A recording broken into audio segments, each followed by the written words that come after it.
6. Greek religion. Susan Gettle-Cole. An introduction to recent scholarship on Greek religion. Greek religion is not a subject that the Greeks themselves would have recognized. Religion was not an abstract category, and the language had no generic term to identify it. Action was more important than ideas. Ritual acts accompanied almost every human activity, but piety could be measured only by being visibly displayed action. Men and women performed rituals to demonstrate expectation of divine response, but people did not have to enter a sanctuary or visit a temple to recognize the power of the gods. Because attention to the divine was a constant concern, and because ritual was almost always a social event, evidence can be found in any ancient source. Information is embedded in the works of ancient poets, philosophers, dramatists and orators, as well as in the works of artists and the architectural remains, inscriptions and the debris of daily life turned up by the archaeologist's spade. We often find important information where we least expect it. The scholarship on Greek religion has always concentrated on basic questions, such as the problem of origins, the nature of divinity, the relation between myth and ritual, and the connections between Greek ideology and other belief systems of contemporary Near Eastern cultures. In the 18th century, scholars tried to make Greek religion look like Christianity. In the 19th, close attention was paid to literary sources that identified the Greek belief system as unique. By the early 20th century, the invention of ethnographical research had convinced some classical scholars that Greek religion was a fascinating collection of primitive responses to a confusing and unstable environment. In the 20th, the pendulum swung between sober collection of evidence and speculation about universal patterns of ritual. The work of Walter Burkett has focused discussion on all of these broader issues, inspiring a revival of interest and a new awareness of the importance of ritual in the ancient Greek experience. On the whole, attention has moved from a mid-century concern for individual members of the divine family, Otto 1965 on Dionysos, for instance, or the entire divine pantheon, Guthrie 1950, to description more thoroughly grounded in the varieties of evidence. Marcel Detienne and Jean-Paul Vernant, 1989, have interpreted ritual as an expression of culturally determined patterns of thought. Some scholars notice the way in which rituals for the gods also reflect relationships of power between rulers and the ruled, Price 1987. Many look for patterns noticed by anthropologists in other societies, Bremer 1983, 1999 and Seaford 1994. Others have broadened the definition of religion itself to embrace the acts of surreptitious ritual violence that Greeks directed at each other in the form of curses and love charms, as well as rituals and devices for personal protection, Farran and Obink 1991, Geiger 1992. New discoveries continue to introduce new subjects for debate. Discovery of the charred remains of a papyrus text at Derveni in 1964 has inspired a new interest in theogony and esoteric doctrine, and discussions of eschatology must now take into account the new evidence from texts inscribed on gold tablets found in the graves of followers of Bacchic Dionysos. Publication of new material evidence has raised questions about methodology, and experts from many fields now contribute to the discussion. Systematic publication of new archaeological and epigraphical material has facilitated regional studies of local cults, for example the work of Madeleine Jost, 1985, on Arcadia, Albert Schachter, 1992, on Boeotia, and Fritz Graf, 1985, on Ionia, but the volume of material has also raised expectations. Christiana Savinu-Inwood, 1995, by bringing together discussions of image, material evidence and text, emphasizes the necessity of a unified approach for interpretation of the evidence. Pauline Schmidt-Pantel's work, 1992, on the social meaning of banqueting demonstrates the importance of a thematic study of the epigraphical evidence for a diachronic approach to the social context of ritual. At the same time, literary sources continue to provide a base for intensive studies of particular themes, like those of Robert Parker, 1983, on pollution, and Simon Pullen, 1997, on prayer, books that illustrate the ritual procedures considered necessary for securing the attention of the gods. Other approaches to ritual concentrate on sacrificial procedure or the system of supplying the sanctuary with animal victims, for instance, Jameson 1988, 1991. General studies continue to inform. Syntheses are provided by Simon Price, 1999, Robert Parker, 1996, John Michelson, 1983, 1998, Louise Brute-Seidman and Pauline Schmidt-Pantel, 1992, and P. E. Easterling and J. V. Muir, 1985. A good Map 6.1. The Ancient Mediterranean. Introduction to the Basic Issues is to be found in Jan Bremer's Greek Religion, 1999, a survey of the recent bibliography organized thematically to introduce readers to the new scholarship. Richard Buxton's volume, Oxford Readings in Greek Religion, 2000, collects important articles of the late 20th century and provides a different point of departure. Group projects and conference proceedings are also good indicators of the range of current controversies. For the archaeological evidence, Susan Alcock and Robin Osborne, 1994, present a collection responding to François de Polignac's theory about the relation of the organization of sacred space to the development of the ancient Greek city-state. N. Marinatus and R. Hag, 1993, have collected a series of articles on the physical remains of Greek sanctuaries. Susan Blundell and Margaret Williamson, 1998, have brought together a collection of articles on gender and religion. Robin Hagg's collections of conference proceedings of the Swedish Institute at Athens have brought the archaeological evidence to international attention. Kernos, an international journal devoted to the study of ancient Greek religion, reports extensively each year on new scholarship around the world. From this brief survey it is clear that what we call Greek religion has provided a new focus for lively discussion involving all branches of the field. It is unlikely that the productive stream of new scholarship will dry up soon.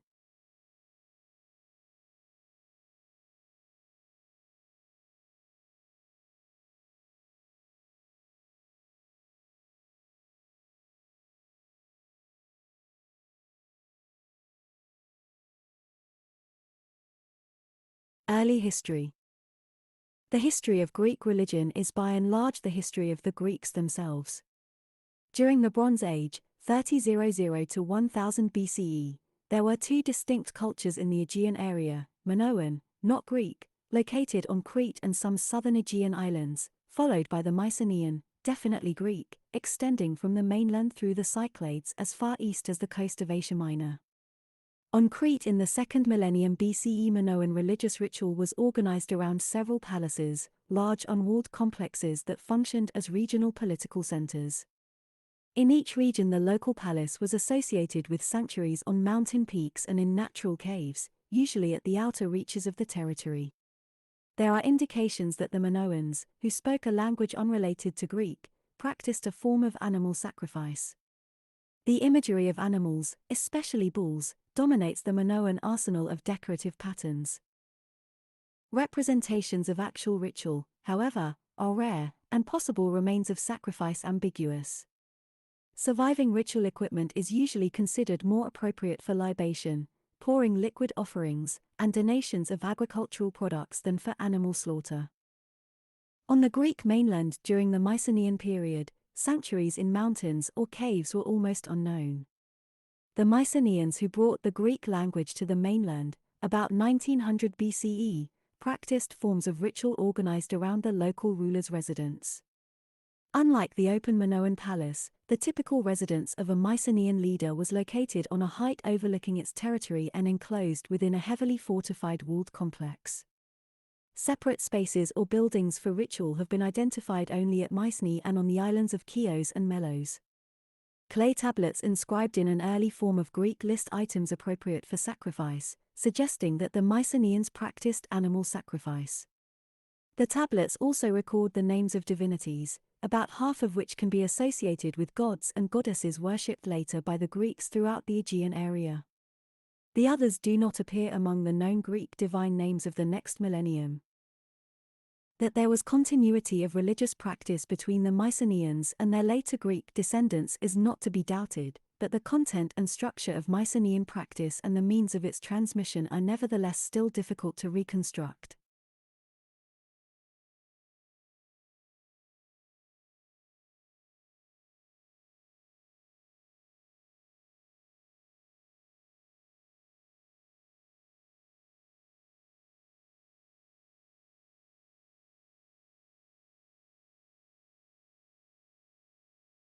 The early Greek polis.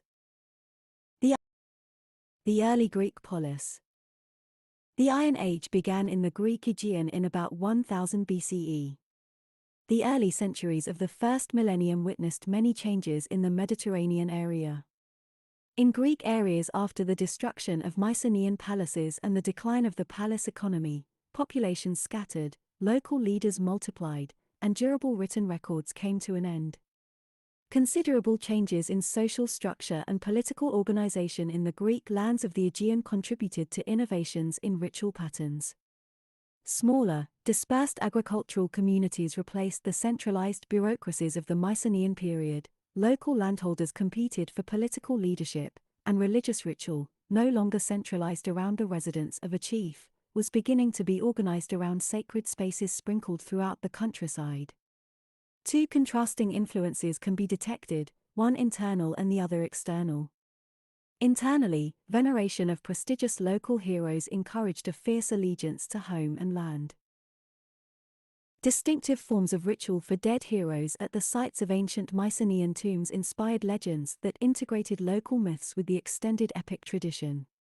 Externally, contact with the hierarchically organized empires of Egypt and Mesopotamia, Phoenician traders, and the mixed populations of Cyprus, Syria and Palestine broadened the experience of Greek travelers and emigrants and contributed to changes for those who remained at home. Increased access to a cultural context that emphasized myths of regeneration, distinctions between pollution and purification, a methodology for divination, and rituals grounded in sympathetic magic had an effect on Greek developments.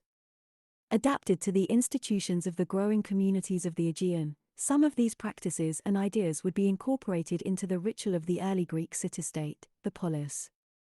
At the same time, innovations in architecture, sculpture and metalwork contributed a new material context for Greek rituals that emphasized the community rather than the authority of an individual ruler. By the 8th century BCE, space for public worship was recognized as belonging not to a ruler, but to a god. The gods themselves were now the guardians of surplus wealth and mediators of competition on the human level. Wealth, once collected and displayed in the palace of a Minoan leader or deposited in the tomb of a Mycenaean ruler, would now be shared with the gods and exhibited in their sanctuaries.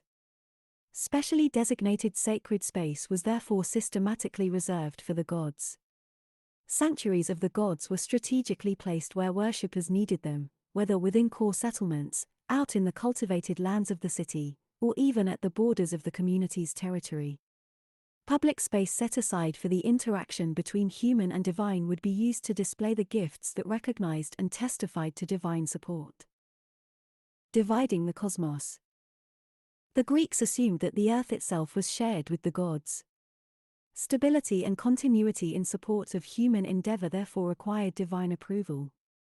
In the Homeric Iliad, usually dated to the 8th century BCE, the natural divisions of a divided universe are explained in terms of a political agreement between three major gods, Zeus, Poseidon and Hades.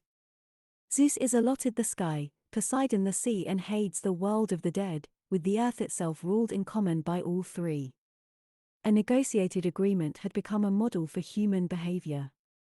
In the human realm, communities defined themselves by rituals that recognized divine power. The organization of the local city-state, polis, depended on the support of the gods. Special features of the landscape were associated with particular divinities. Zeus, as authoritative father of gods and human beings, was reached on the mountaintop because he was the god who controlled the weather and sent rain. Demeter was the divinity of cultivated crops, Dionysos the god of fruits of the vine and woody plants, often located in the transitional space between plains and mountain, Poseidon the god of the sea, and Artemis, as divinity of the hunt, haunting the furthest boundaries. Nymphs were associated with the sources of water needed for growth and fertility, and Pan represented the raw animal energy of those who lived beyond the borders of the community. Divine partition of territory reflected the patterns of division resulting from the founding of new cities and the establishment of settlements at home and abroad. Consolidation of local populations in a town center, Astu, became a characteristic pattern as Greek cities were founded along the coasts of the Black Sea and the coastal areas of southern Italy and Sicily. Colonial foundations imitated the rituals of their founding cities. New cities and old shared a system of religious ritual and a common family of gods, but new settlements also responded, each in its own way, to the influence of local indigenous populations. Some communities believed that their people had always occupied the same piece of land and that the local divine hierarchy was bestowed later. The Athenians claimed that their ancestors were born from the land itself. They explained the status of Athena, goddess of the Acropolis, by the myth of an ancient contest with Poseidon, decided by vote of a population already in residence.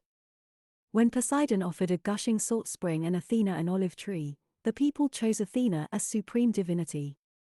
This story recognizes the economic advantage of the olive, eventually Athens' primary export, but some versions of the myth find fault with the outcome because women were allowed to vote.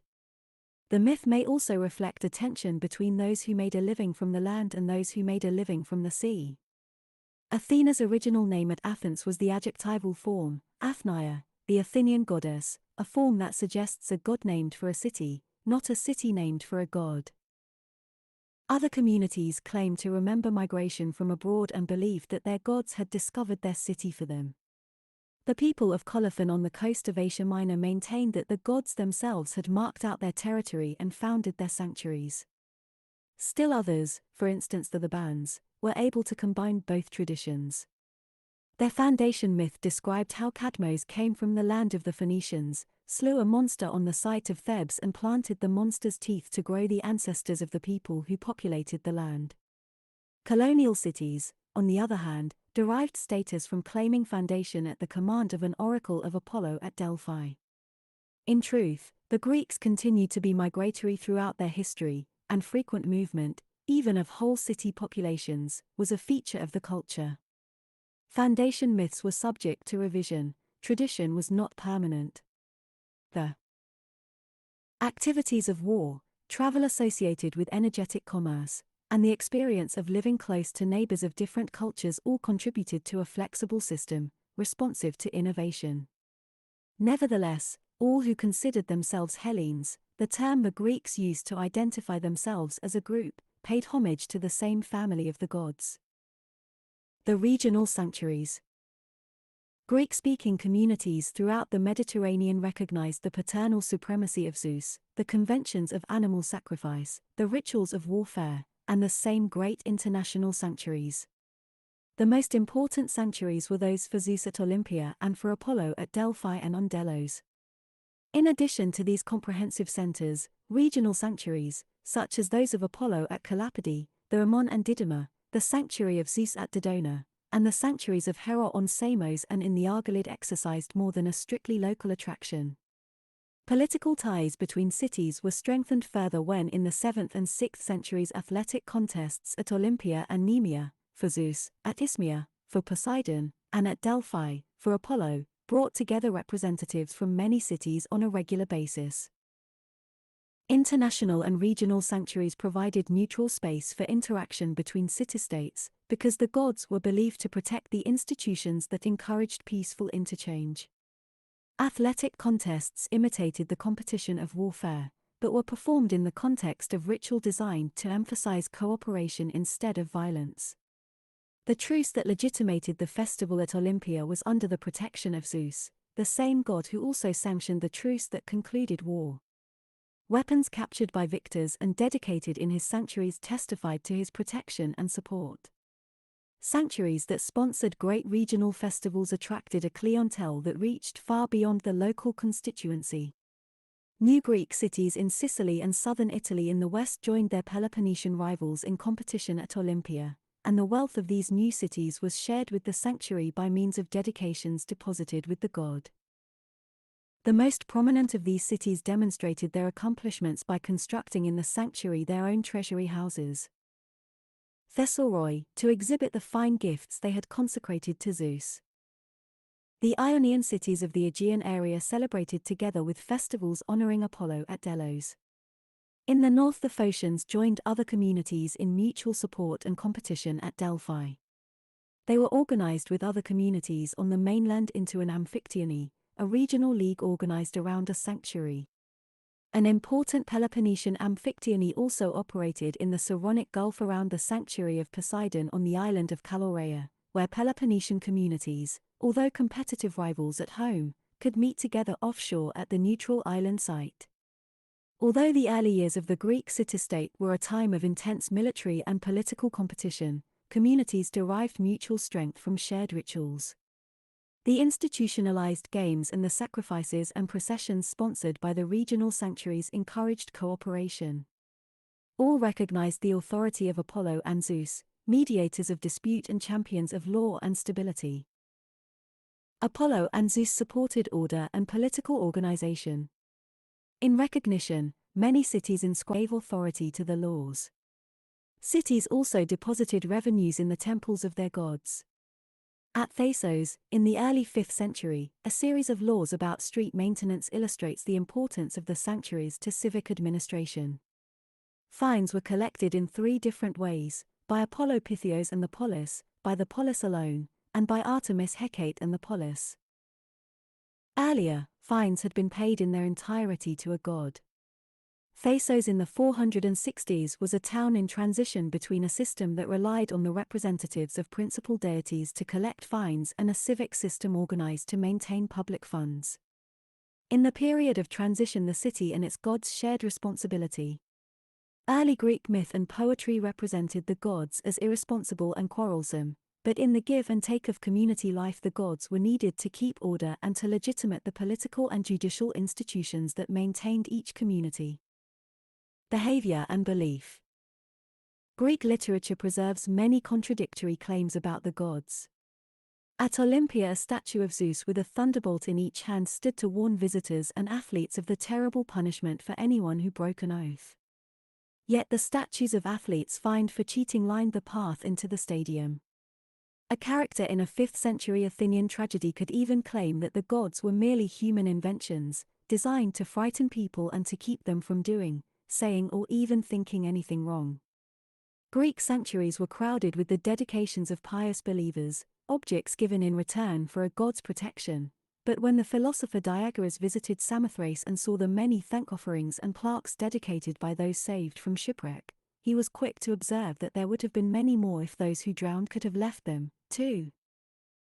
These examples illustrate some of the problems in interpreting the evidence for Greek beliefs about the gods. Families and individuals prayed for the attention of the gods at critical points in the life cycle. Traditional rituals involved the gods in projects both private and public, and cities maintained a complex calendar of public sacrifices and religious festivals. Understandably, most people were careful not to challenge what they accepted as the divine order. On the other hand, as cities grew and poets began to raise philosophical issues, both poets and philosophers offered criticism of popular conceptions about the gods and even mocked some ritual practices.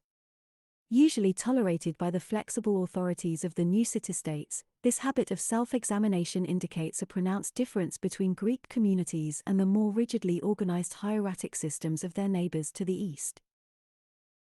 Greek poets and philosophers constantly tested prevailing habits and popular assumptions without, however, arousing serious doubts about the system itself. The general population accepted the patterns of worship and traditional belief, called ta patria, ancestral rites, or ta nomosomena, what is customary. Although Xenophanes, who wrote after 500 BCE, finds fault with traditional myths about the gods, and Heraclitus, c. 500 BCE, criticizes the Greek habit of praying to statues, these early philosophers are complaining not that people were too serious about the gods, but that they were not serious enough. Xenophanes and Heraclitus were not punished for criticizing the system, nor did their criticism change that system.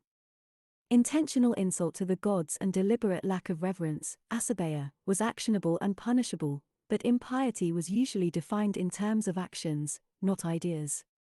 Asabeia was associated with direct harm to sacred things or sacred rites. The concept included offenses such as damaging or stealing sacred property, violating a person protected by right of sanctuary, or disclosing the content of the secret rites. There was no monolithic entity called religion. Nevertheless, although the Greeks were not especially reverent people, the life of the community was organized by ritual, and the community itself derived strength from recognizing and participating in a shared system of ritual practice.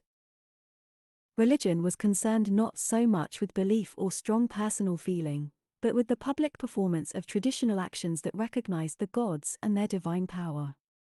Ritual almost always required a social act.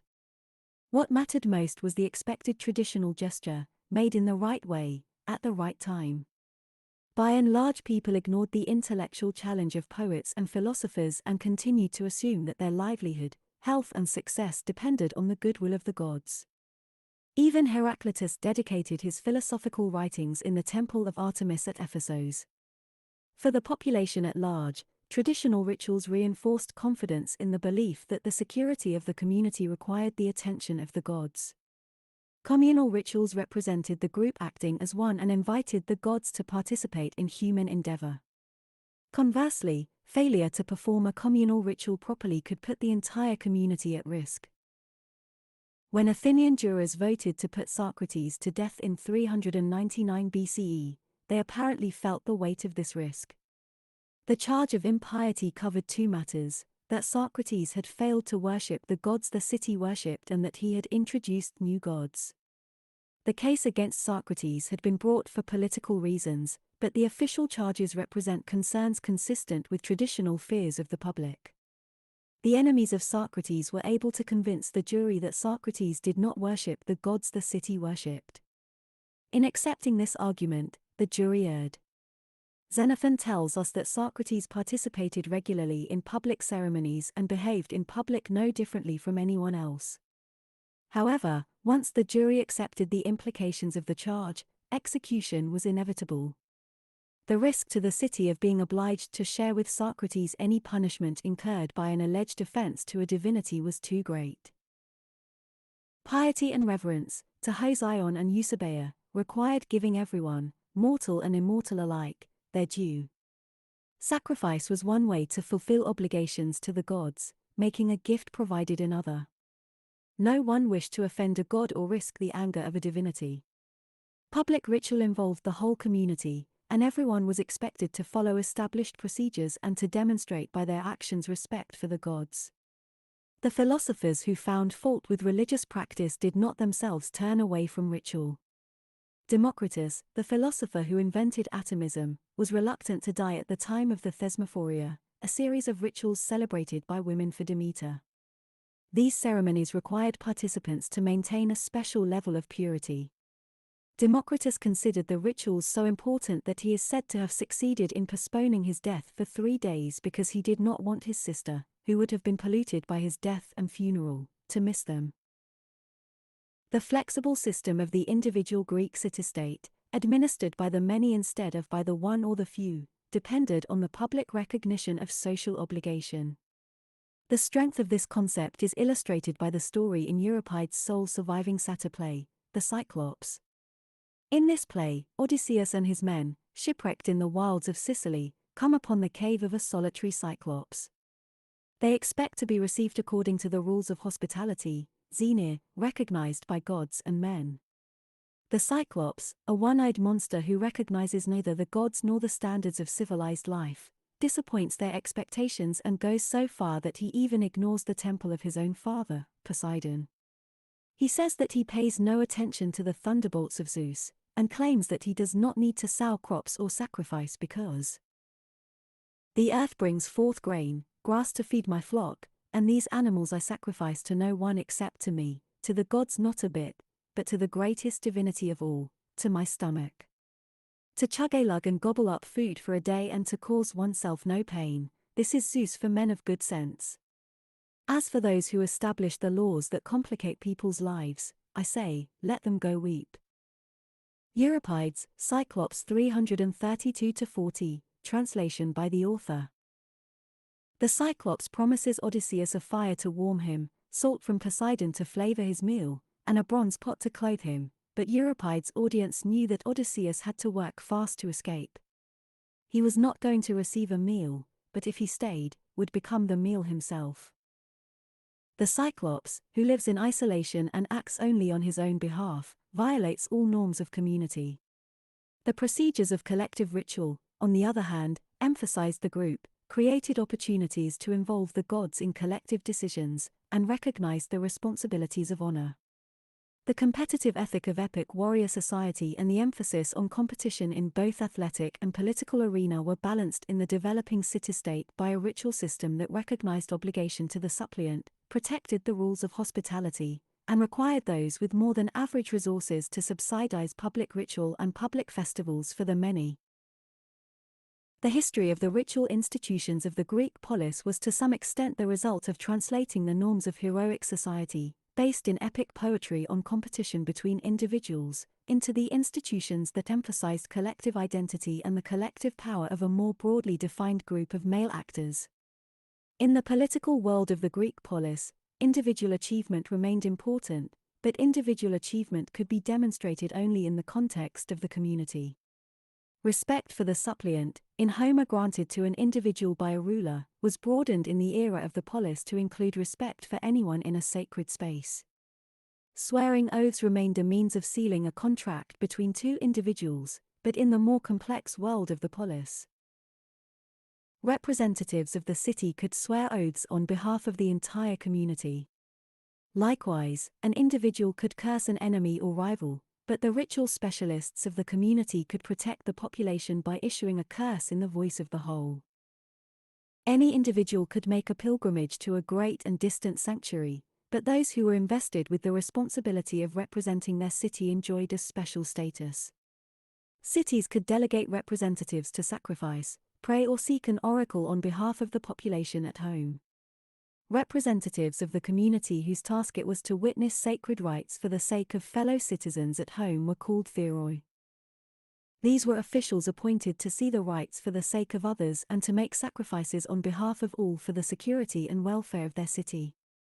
Individual states may have claimed political autonomy but, in fact, all cities strove for recognition in the rituals of the great regional sanctuaries. True autonomy was possible only when everyone recognized the same institutions of oath, truce and curse. Representatives from any city could engage in competitive discourse at the great sanctuaries because they were protected by ritual. Protection was necessary whether it was a matter of putting questions of public policy to oracles, competing for a city's honor in athletic events, making war, negotiating treaties, or making dedications on behalf of an entire population. Defining the sacred. The world of the Cyclops is a world without boundaries, a world without social obligations, and a world without gods. It turns the world of the polis upside down. Greek religious ideology recognized three categories of existence: the dead, the living and the immortal. This division is reflected in the popular cosmology of a tripartite universe with separate realms for the living, the dead and the divine. Expectation of death divided humans from the gods. The gods were hoi athenatoi, the immortals, or hoi markers, the blessed, who in Homeric poetry could move at will between the divine realm and the earth. This mobility was recognized in the early Greek polis by the division of public space. Untouched by death, the gods required a special space in the human realm, where they could be reached by human ritual. The land was imagined as divided into those places where normal human life could be lived and those places specially marked, where there was the possibility of encountering divinity. The sanctuary. To Hieron, the sacred space, was a space marked off, a temenos, a space cut off from normal human life because it was a space for the gods.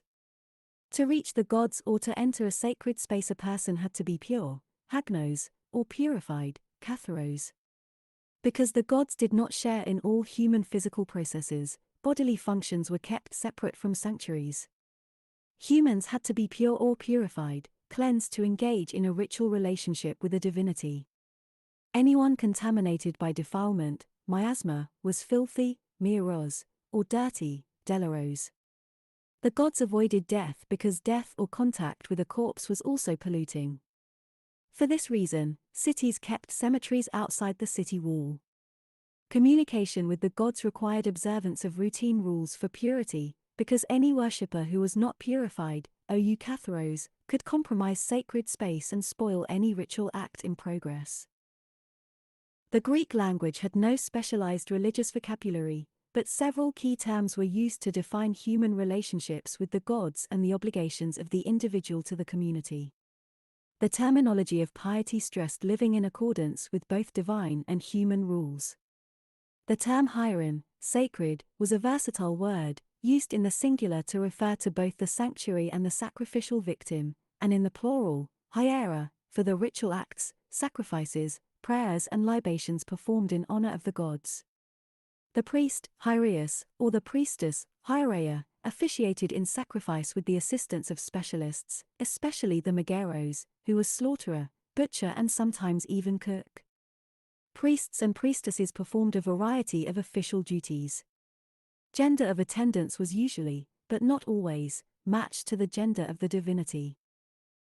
Other key adjectives meant one thing when applied to gods and another when applied to humans.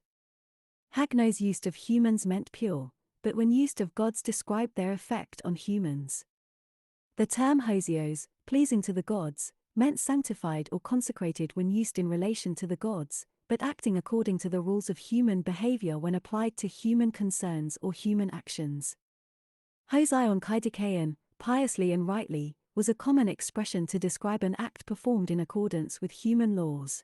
By making communal obligation a concern of the gods, the city-state strengthened its authority. In the plural hiera kai hosia, hosia coupled with hiera, could refer to correct ritual behavior and the correct treatment of other human beings because treating other people appropriately and justly was pleasing to the gods. No single word meant pious.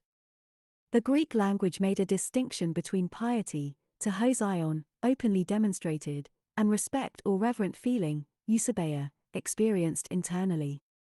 The abstract term eusebeia encouraged both appropriate ritual behavior and the right relationship with the gods, but also included the sense of having the right relationship to the family, the city and the dead, as well as maintaining the right relationship with friends, strangers and suppliants. The range of the semantic field is clear from a remark of Aristotle, philosopher, 4th century BCE, who describes its opposite, asabeia, impiety, as being out of tune with the gods and lesser divinities and also with the dead, one's parents, and one's fatherland. Temples and sacred places. Some places acquired their sacred nature simply by virtue of what they were, a particularly beautiful grove of trees, a secluded cave or a cool spring within the city walls or out in the country. Athenians worshipped Athena on the Acropolis, Pan in caves, Zeus Ombrios, Zeus of the rain cloud, on mountaintops and the Semnithei, revered goddesses, at Kolonos in a grove so charged with special power that no one was supposed to enter. But a space could also be made sacred by an act of consecration that established a boundary to set the site off from everyday life. A sanctuary, to hieron, was such a designated space, with or without buildings.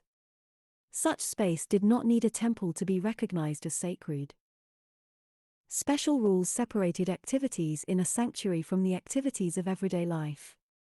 Boundary stones, horoi, a wooden fence, a stone wall, ritual installations or a text displayed at the entrance indicated the boundary between the space where normal human life was lived and the area set aside for communication with the divine. The earliest inscriptions marking the boundaries of sacred areas were simple inscriptions of a single word, horos, boundary, or a simple phrase, boundary of the sanctuary, horos tu hieru. More complicated signs with detailed texts came later. These inscriptions preserve a variety of rules. The conditions most often stipulated for caution include very recent sexual intercourse, recent attendance at a funeral, contact with childbirth, the wearing of certain clothing and the eating of certain foods. Any of these could be considered polluting. The most frequently mentioned and probably the most consistently recognized concerns were contact with the dead and participation in a funeral or contact with or the experience of childbirth. Special vessels filled with pure spring water. Periranteria, stood at the entrance to a sanctuary to mark the transition between open space and sacred space. Worshippers could demonstrate the purity that made them eligible for collective ritual by sprinkling themselves with the pure water. This reassuring gesture guaranteed the state of purity necessary for taking part in the group ritual. Sprinkling with pure water was an important signal, not only to the gods but also to other worshippers. No one wanted to engage in ritual with someone who was not qualified. A polluted individual threatened the entire group. The typical Greek temple provided a central enclosed space, cella, to display the cult statue of the divinity. Temples usually faced east, so that the statue of the divinity faced the door, the main altar and the rising sun. A high stone altar, which the Greeks called bomos, usually stood in front of the temple. The altar was the focal point of the sanctuary because this was the place of sacrifice, where direct contact with divinity was possible. The temple itself was a place to visit and honor a god, but usually not a place for communal worship. Frequency of access depended on the divinity and the local rules. Statues were of two types: archaic images called zoana, usually carved in wood and small and light enough to be carried or transported in procession, and large statues in stone that could fill the interior space of the cella. The most expensive of these were made of fine marble, with exposed feet, forearms and hands in ivory, and the eyes in precious stones.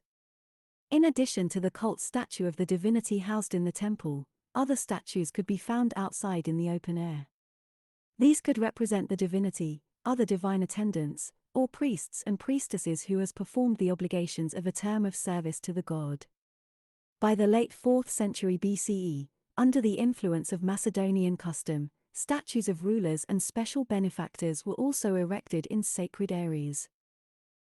Developed sanctuaries were embellished not only with temples, but also with any of a number of outbuildings and constructions.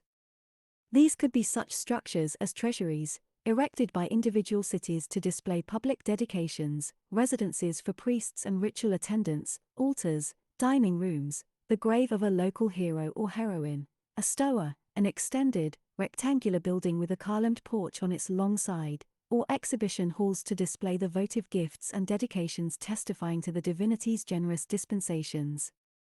Greek temples could be of any size and were constructed of a variety of building materials. The earliest temples, 9th and 8th centuries BCE, were of wood and mud brick. Limestone temples were an innovation of the 7th century BCE. Marble, introduced for the first time at Delphi in the 6th century, became a mark of status and prestige in the 5th. As stone began to be used everywhere, temple size increased. By the end of the Persian Wars, 479 BCE, at least 61 large temples in stone had been built in Greek communities. The most magnificent of these were located on the margins of the area settled by Greeks, to the west in Sicily at Selinus and Acragas, and to the east in Ionia on Samos, at Ephesos and at Didyma. The magnificence of a city's temples was a statement of prestige rather than a record of piety. Of the 61 known examples of large stone temples, 42 can be associated with a particular god. In the late Archaic and early Classical periods, Apollo, with 11, was the divinity with by far the most large stone temples. Hera was runner-up with 5, and Poseidon and Athena, with 4 each, were tied for third place. Zeus enters the list in only 3 of the 42 examples, and Artemis in only 2. Demeter, who had hundreds of small, local sanctuaries, simple with only modest structures, was honored with size only in the far west. Artemis, who later had as many as 175 sanctuaries in the Peloponnese alone, in the early 5th century was honored with a large stone temple only at Corcyra and Ephesos. Ars is noticeable by his absence, as are Dionysos and Aphrodite. Ars did not have many temples because, as the god of war, he was not very popular. The other 2, universally recognized because their gifts included sensual and sexual pleasure, do not seem to have inspired monumental temples in the Archaic and Classical periods at all. Public worship of Dionysos was centered on the theatre, and Aphrodite's sanctuaries were usually modest. Hestia, rarely personified, was worshipped in the form of the public hearth and permanent fire of the Polis. The number and size of a divinity's temples is not an indication of importance. There were other ways to recognize the gods. The gods of the polis. Each polis had its own contingent of divinities, some dwelling in the countryside and others at the town center. When people prayed, they began with an invocation that located the divinity in a particular place or at a particular cult site. It was important to match the divinity to the request, and it was also necessary to know where to find a god. In a crisis, one could call on all possible candidates for help. When the dramatist Aeschylus, 525 to 456 BCE, represents the women of Thebes under siege, he shows them praying to all the gods of the polis for protection. These women call their gods the fortress-protecting gods of the land and name them as Zeus, Pallas Athena, Poseidon, Ars, Cyprian Aphrodite, Apollo Lycaos, Hera, Artemis and Ogcas, a local Theban hero. At Selinus in the 5th century, after a local victory, citizens inscribed on the wall of one of their temples a vow of thanks to Zeus, Phobos, Apollo, Poseidon, the Tyndaridai, Castor and Pollux, Athena, Demeter Malaphoros, Cassiopeia, and all the other gods, but especially Zeus. It is easy to see why Zeus and Phobos were so important. Zeus was considered the leader, and Phobos, whose name means fierce, stood for the terror the soldiers of Selinus had inspired in their enemy. The people of Selinus recognized all of the local gods because it was unwise to deprive a divinity of credit where credit might actually be due. None of the divinities addressed at Selinus is associated specifically with the last defense of the city, its wall. Gods were more likely to be connected by function to natural features of the landscape, not to physical features of the built city. Gods might be considered residents of a city, but except for Hestia, whose name actually means hearth, individual deities were rarely identified with a particular architectural feature. One exception is the Gate of the Citadel. At Athens in the 2nd century BCE, the travel writer Pausanias encountered Hermes Propylaeos, Hermes of the main gateway, Hecate Propylaea, Hecate of the main gateway, and Artemis Epipygidia, Artemis on the tower. In town, the gods took on the responsibilities of citizenship. At Athens, Athena was still Athena Polias, goddess of the Acropolis heights, and Zeus was still Zeus Polius, god of the high citadel, but the two also became Athena Boulea and Zeus Bouleos, because now they also protected the deliberations of the council. Boule. Gods still protected the landscape, Demeter the fields, Artemis the territorial boundaries, Poseidon the sea, Zeus the tops of mountains, and Pantheon cultivated wild areas. Even the borders of Attica were recognized by the institutions of the city. In the 4th century, when the young men of Athens swore the oath that made them ephebes, citizen soldiers in training, they swore to defend their weapons, their comrades, all things Hiera and Hosia, and concluded their statement with the land itself. And I shall not hand down a diminished fatherland, but one increased in size and strength as far as I am able and, working together, with the assistance of all. I shall also honor the ancestral sacred rites. The witnesses to this oath are the gods Agloros, Hestia, Enio, Inyalios, Ars and Athena Aria, Zeus, Thallo, Auxo, Hegemon, Heracles, and the boundaries of my fatherland, and the wheat, the barley, the vines, the olives, the figs. Translation by the author, following Fornera. In this oath, which may be older than the inscription of the 4th century BCE that preserves it, the boundaries of the polis, invoked as witnesses, were just as vital to the city-state as the crops that fed its people. Agloros and Hestia were worshipped by the polis at its center, Agloros in a cave on the east slope of the Acropolis, and Hestia in the nearby Prytaneon, the building that sanctified political unity. Ars, Athena Aria, warrior Athena, and Zeus Areos, warrior Zeus, were defenders of the city. Thallo, blooming, and Auxo, increase, were concerned with the crops and human reproduction. Hegemon was leadership personified. Heracles represented the special prowess a soldier needed to fight successfully in battle, and Inyalios, and Ars represented the martial fury that turned farmers into fighters. Each polis organized its sanctuaries, whether those in the city or the countryside, in its own way. Topography, politics and geographical conditions all played a role, but any local pantheon could be revised. Eretria, Mantinea and Thessos, 3 different city-states, illustrate three different ways of organizing local divinities. Eretria, settled in the 8th century BCE, was spread out around a central public space, agora, near the natural harbor. The grave of a local hero, unnamed, was prominent in the early town, but located some distance from the agora. A small, hairpin-shaped temple to Apollo, early focus of the agora, was eventually replaced by successively larger structures on the same site as the town developed. Apollo protected the institutions of the city, Demeter protected agricultural production and the reproductive capacity of the city's women. A small temple of Demeter, called Thesmaphorian in honor of Demeter's greatest and universal festival, the Thesmaphoria, stood on the hill overlooking the town center, aloof from the settlement. Demeter Thesmaphoros was important to the city, but her sanctuary was modest, her rites reserved for women and not to be seen by men's eyes. Artemis, equal in status to her brother Apollo, had her own temple outside the town, near the frontier of Eretria's territory in the area of the old Mycenaean site at Amaranthus. Here a river ran into the sea, creating the combination of water sources that seemed to have been considered ideal for a sanctuary of Artemis. For Eretria, the sanctuary of Artemis at the extremity of her territory was just as important in defining the interests of the Polis as the gods at the center. The treasury of the city was eventually kept at the sanctuary of Artemis, and her festival, the Artemisia, became one of the major annual celebrations of the city. The ceremonial procession in honor of Artemis connected her sanctuary to the town, where Apollo and Artemis, with their mother Leto, were the divinities by which the polis swore its collective oaths.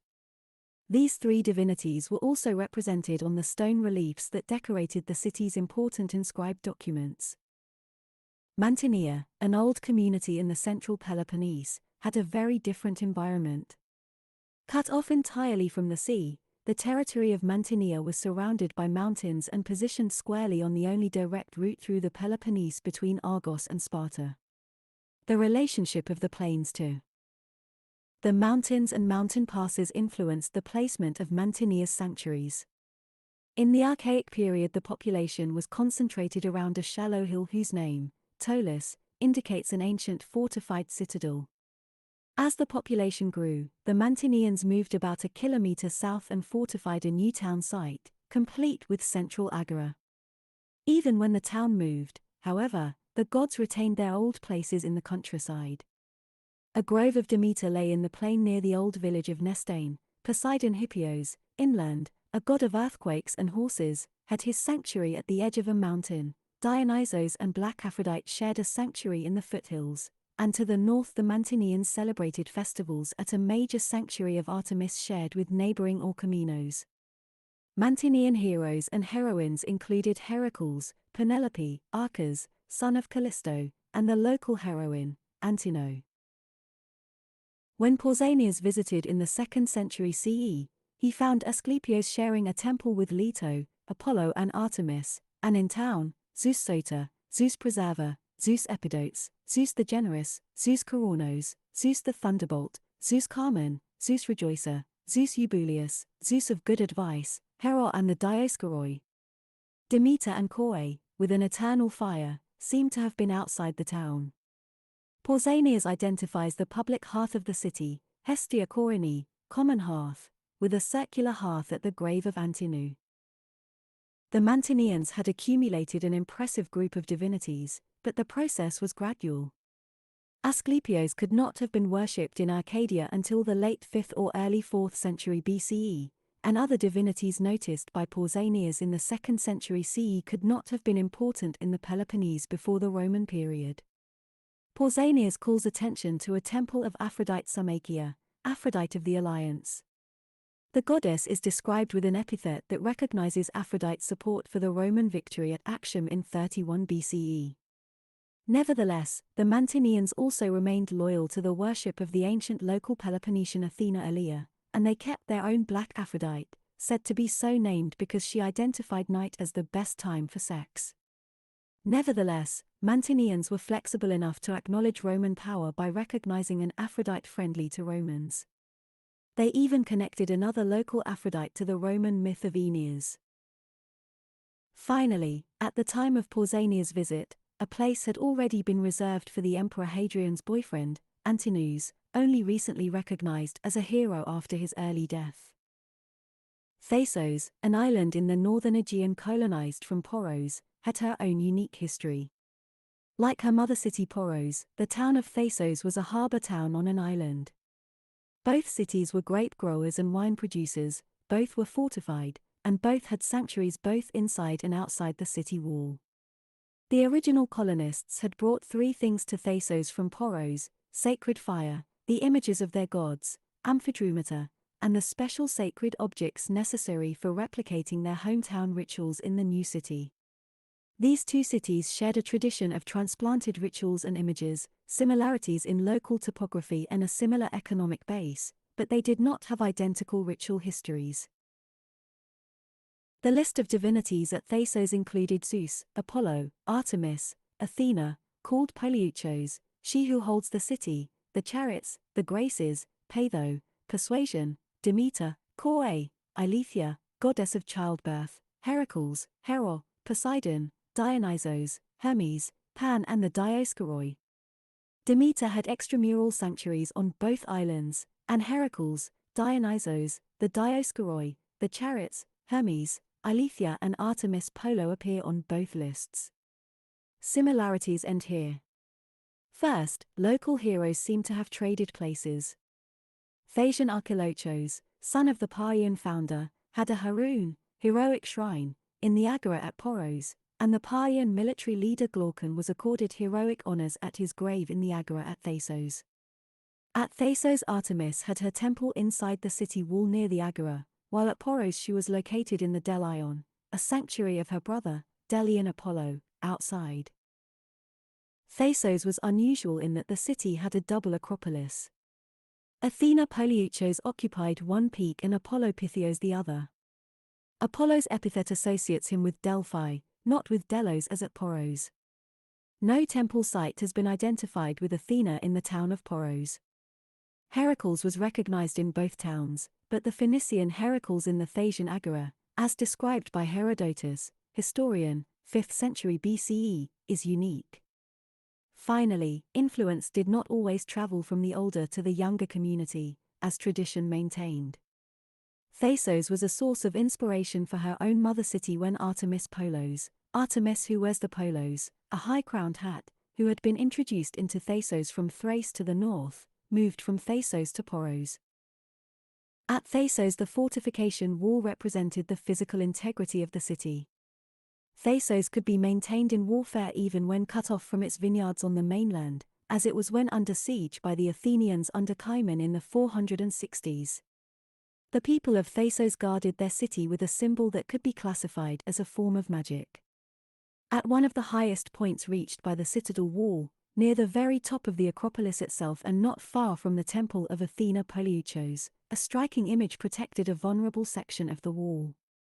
Carved on a large block of the wall from the lintel, two giant eyes stare straight ahead, creating the dangerous and aggressive, direct and head-on gaze believed capable of paralyzing whoever dared to face it. The relief itself is a rare surviving example of protective magic on behalf of the entire community. Dedicated by a man named Parmenon, the image was placed to frighten attackers and freeze them in their tracks. The giant eyes gazing out over the approaches to the city were placed there as a first strike defense against invaders. Demeter was located just outside the Thasian wall, a typical position for her sanctuary in Greek colonial cities both east and west. At Thassos, Demeter's little sanctuary overlooked the harbor. Pausanias describes how the priestess of Demeter, the Parthenos Cleoboia, arrived by boat from Poros with the basket containing Demeter's sacred objects on her lap. The women of Thassos gathered in this sanctuary for the annual Thesmaphoria, the festival celebrated throughout the Greek world by the wives of citizens to prepare the way for the autumn planting of grain and to guarantee the community's harvest the next summer.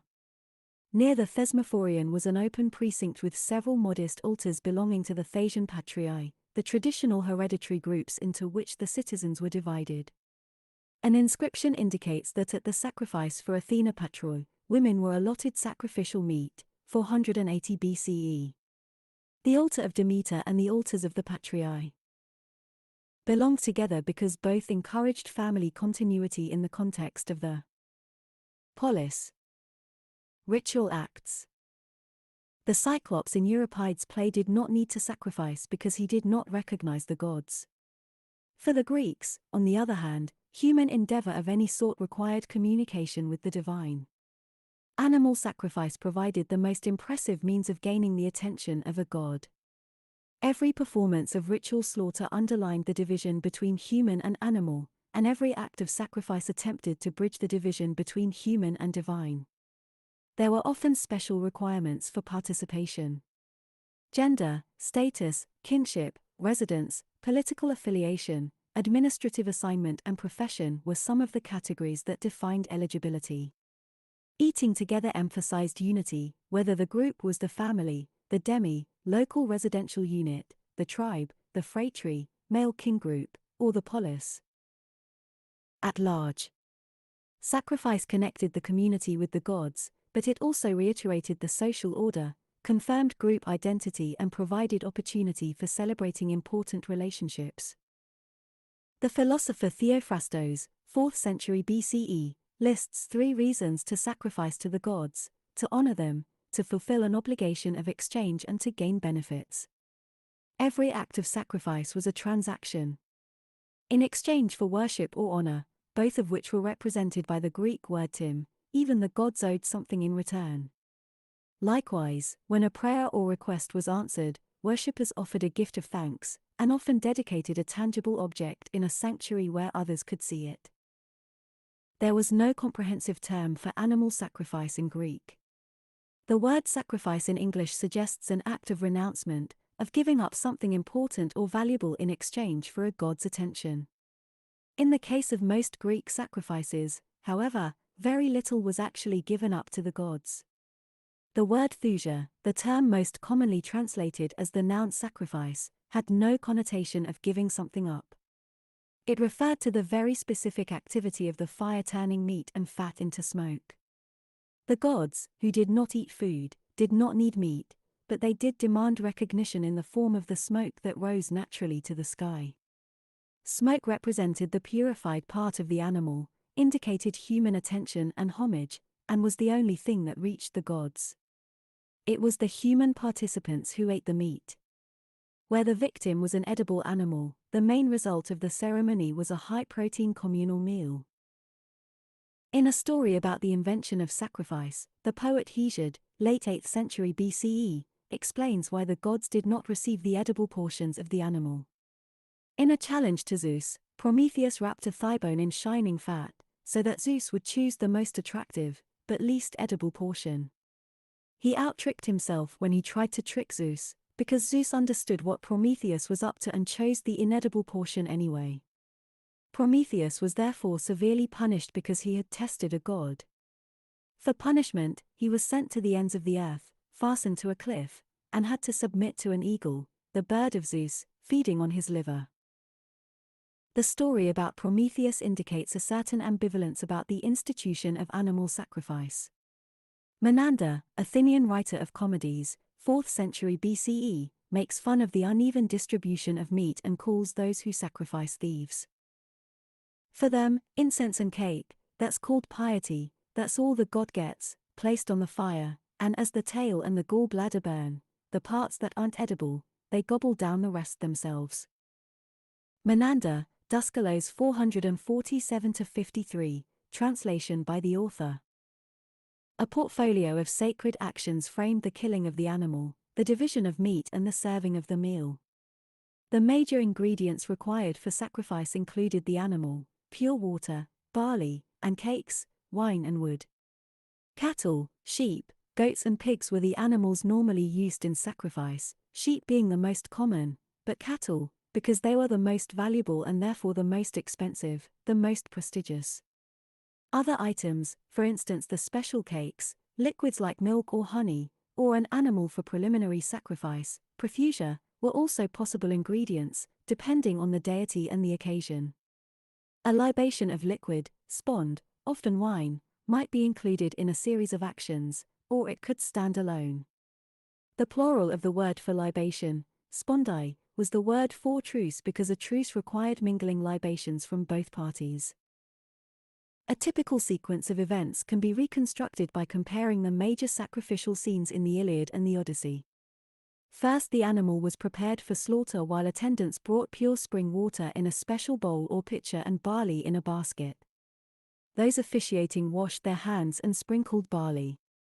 After the barley was scattered, the leader marked out the altar by sprinkling around it the pure water and more barley. Then he prayed and cut some hairs from the forelock of the animal before throwing them into the fire as a first offering. This act was followed by a libation of wine and sprinkling of barley into the fire and by a stroke of the axe to stun the animal. The attendants pulled the head of the animal back so that the slaughterer could cut the throat with a knife.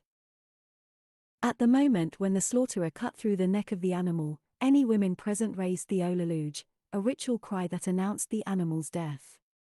Restricted to women, the olaluj marked the moment as special and called attention to the deed. The animal was then lifted up, so that the blood could run out and life could leave the flesh. The carcass was singed and skinned, the meat divided, and a thigh bone wrapped in fat. The thigh bone and fat, the portion for the god, were burned on the altar. The culminating event of the ritual was a communal meal shared by the group for whose benefit the rite was performed, but the rest of the meat could not be prepared for the meal until the gods themselves were satisfied. The inner organs of the animal, called splanchna, lung, heart, liver, kidneys and spleen, were roasted on sticks over the fire and distributed to the group.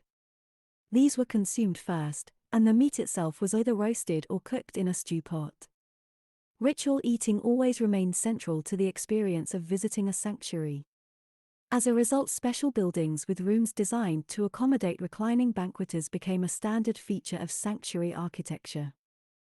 Some kinds of sacrifice were associated with situations of such risk that the flesh of the animal could not be eaten. Examples are Sphagia, slaughter where the blood of the animal had special meaning, Holocaust, complete consumption of the animal by fire, and oath sacrifice, where pieces of the animal were treated in a special way. The Spartans on military campaign, when leaving the boundaries of their own territory and crossing into the territory of an enemy, performed Sphagia. At the frontier. For this occasion, the neck of the animal was cut and the blood flowed into the ground. On the battlefield itself, the Spartans did not begin to fight until a professional seer had slaughtered a young female goat to Artemis Herald, Artemis of the wilds, examined the internal organs and decided that the time and place were appropriate for battle. Offerings to the dead, in particular offerings to heroes, constituted another category of powerful actions. Human in life, heroes in death rarely attain the status of a god. Heracles, his mortality burned away in his death by fire, was an exceptional hero who could also be called Theos, god. Asclepios was another. As intermediaries between gods and humans, heroes were assumed to have protective powers, and their graves were recognized as special sites. Offerings to the dead were delivered at the grave in liquid form: water, wine, honey, milk or blood. If in blood, the animal was slaughtered on the spot and the head held down so that its blood could flow directly into the ground to reach the hero buried below. Literary descriptions of actual sacrifices and sacrificial calendars are selective in what they include. There is no clear pattern that isolates rites for a hero from rites for a god, or even the rites of Homeric Olympians from the rites of divinities below the earth. Different kinds of rites could be combined together into a single event. In the case of oath sacrifice, there was a broad list of procedures from which any particular series of actions could be constructed for a specific ritual occasion. In oath sacrifice, it appears that the gender of the animal matched the gender of the agent. Parts of the animal, testicles, if male, were cut up. A male swearing what was called a great, solemn, oath stood on cut-up body parts and uttered a curse promising self-destruction if the oath were forfeit. Females were asked to swear an oath when the paternity of their child was an issue. Herodotus says that when the mother of the Spartan king Cleomenes swore an oath about Cleomenes' paternity, she held the meat of the animal in her hands. The remains of the carcass had to be destroyed, burnt entirely in Holocaust or thrown beyond the borders of the city's territory, in the mountains, at a crossroads or into the sea. Holocaust was not uncommon, but consumption by fire of an animal otherwise suitable for eating would have wasted scant protein resources and was therefore reserved for special circumstances. When required as preliminary to another rite, Holocaust might indicate a special form of purification. For example, in a list of procedures on Kos, the piglet consumed in Holocaust for Zeus Pelus prepared the way for the multiple sacrifice that celebrated the union of the island's 3 tribes. At Sicyon, a sacrifice to Heracles combined Thusia and Holocaust and recognized Heracles as both god and hero. First a lamb was slain, the thigh bones were roasted on the altar and the meat divided, but only part of the meat was eaten in the normal way because the rest had to be consecrated to the hero in Holocaust. Women participated directly in sacrifice only in limited and specific rituals and, it appears, only when those rituals did not include men. Amegeros, the specialist in charge of killing the animal, presided over sacrifice even where women worshipped alone. Vase paintings depicting a woman holding a knife for butchering are rare. Sanctuary regulations and ritual calendars authorize rites where women feasted at their own celebrations without men. At the Thesmaphoria, always off bounds for men, fasting preceded the feast that concluded a ceremony designed to encourage an abundant food supply. Banquet menus included bread, cakes, cheese and meat, especially roast pork and pork stew. Other rites without men mentioned in sacrificial calendars and dedications include sacrifices to Dionysos and Semele in the Attic Demi-Archaea, rituals at Thessos to Athena Patro, and the sacrifice to Demeter Chloe at Mykonos. Prayer and the expectation of reciprocity. Some Greek words used to describe ritual behavior or ritual gesture had a double meaning. The common word for prayer was euch, but the verb to pray, eukasthai, could also mean to proudly publicize. In a prayer to a god, therefore, the line between making an appeal and making a proud assertion was thin. Although, as Pindar, poet, 5th century BCE, says, gods and men belong to different categories, it seems that the Greeks did not need to prostrate themselves before divinities. They addressed their gods standing, face up and right arm extended. Free women and girls, in comedy, also slaves, sometimes kneeled to pray, but women kneeled only in critical situations or when the request had to do with the family. Formal prayers had 3 parts: invocation of a divinity, identified precisely with specific epithets, justification or argument, including reminder of past worship, and finally, the request itself, explicitly stated. Most extant examples of any length are from poetic texts.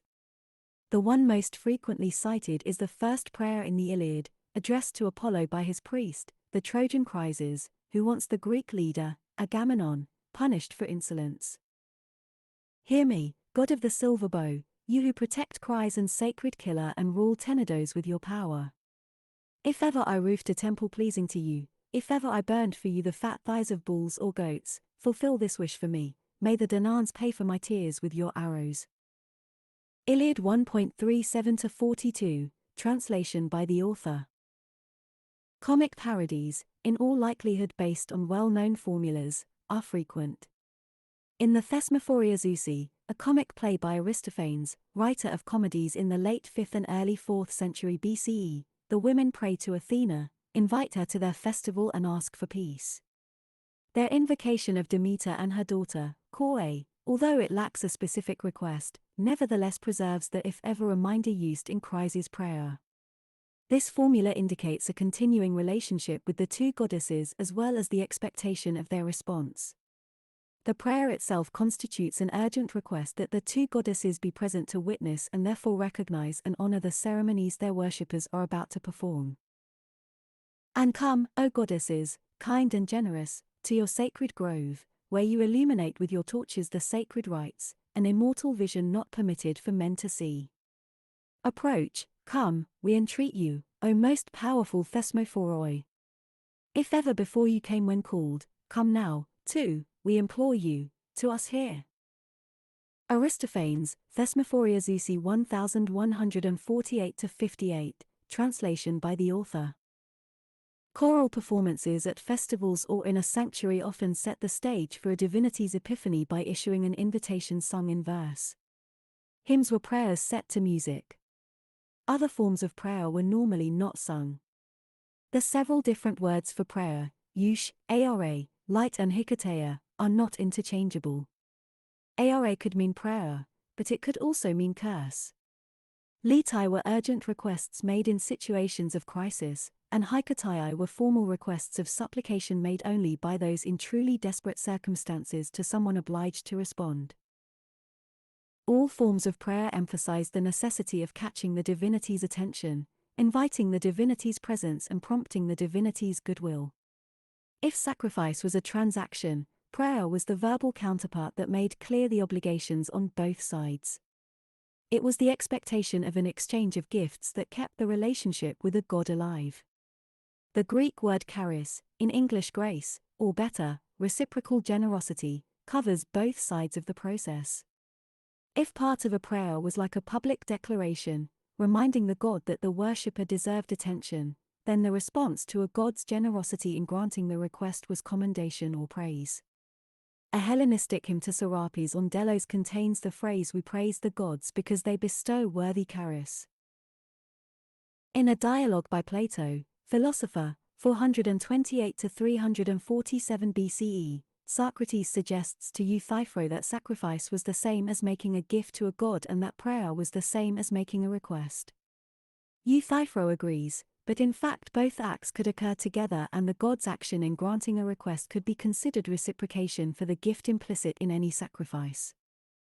Prayers were appropriate in any context and could be offered at the beginning of any project. For individuals, a prayer might be spoken at the dawn of a new day or at the beginning of the farming season. The gods could be invited to aid in any undertaking. People prayed for help in love and in war, for successful crops, for children, or simply for good fortune. Prayers were also routinely offered on important public occasions, at the opening of a meeting of the assembly or the council, and at the beginning of dramatic festivals, athletic contests and military campaigns. Prayers could request favors for friends and harm to enemies. The official prayer spoken at the beginning of every meeting of the Athenian assembly included a curse against traitors and enemies of the people. Sacrifice and prayer belonged together, but prayer did not require sacrifice, and even prayers accompanying sacrifice could be quite simple. Some expressions, where a wish made with a single word involved a god in its fulfillment, were in fact abbreviated prayers. Free people could give orders to a god, a slave could only make a wish. The prayers of slaves lacked formal structure and were expressed as wishes. Free people, on the other hand, had no qualms about addressing a god with a command in the imperative mood. Moreover, when slaves prayed, they prayed without sacrifice. In situations where a slave is depicted accompanying a family in sacrifice, that slave is present as a member of the household to provide domestic service, not as a direct participant or recipient. Women could pray at home, even silently, and women could offer prayers in the context of a festival of their own.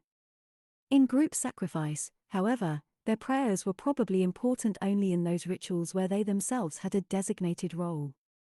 On the whole, women played a supportive but minor role in any sacrifice where a male was present.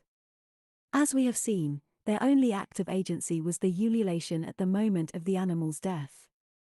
This high-pitched, reverberating cry vibrating deep in the throat called attention to situations of crisis just past. Women cried the Olaluge in jubilation at the moment of a birth, in sorrow at the moment of death, and at a sacrifice to emphasize the instant of the kill. Menander's Duskalos, staged in 317 BCE, ends in a marriage, and the groom's mother spends almost the entire play in prayer and sacrifice to Pan and the nymphs. These are the divinities associated with the local spring where the bride will fetch the water for her wedding ceremony at the end of the play. As in this play, women prayed even to male divinities, but the issues of their concern are primarily the issues of family life, that is, personal health, successful childbirth, the health of family members, the well-being of children, and even the well-being of farm animals. Elpis, daughter of Andronikos, prays a prayer and makes a vow for the sake of the mule, in an inscribed Greek prayer from Lydia. Males were concerned about such issues, too, but they were also active in a wider sphere and had broader interests and more opportunities to represent the community in fulfilling the obligations of public ritual. Votive gifts. When a prayer was answered and a request granted, the gods expected thanks. People could express their gratitude in the form of a sacrifice. In another play of Menander, the announcement of a marriage inspires a character to sacrifice a pig to mark the occasion. Worshippers also dedicated gifts to the gods. Permanent tokens of thanks to the gods survive as reminders of ritual performed or as thanks for gifts received. When dedicated in fulfillment of a vow, such gifts are called votives. These objects are the tangible records of a complex system of exchange between human and divine realms, a form of exchange that assumed mutual reciprocity between gods and human beings. Thousands upon thousands of such gifts are found in sanctuaries everywhere. Gifts range from elaborate, specially commissioned statues and reliefs to the modest ceramics mass-produced in local workshops. Donations created such clutter that sanctuaries often had to have special rules to regulate display. A dedication could record a ritual act, service to a divinity, or a positive response to a prayer. Some were merely ornamental, others were real tools or miniature models of real tools. From these we can often identify the occupation or accomplishments of the donor. Soldiers dedicated arms and armor captured in battle, craftsmen dedicated their tools, athletes dedicated their athletic equipment, and women dedicated their jewelry and the products of their weaving, as well as their loom weights, distaffs and spindles.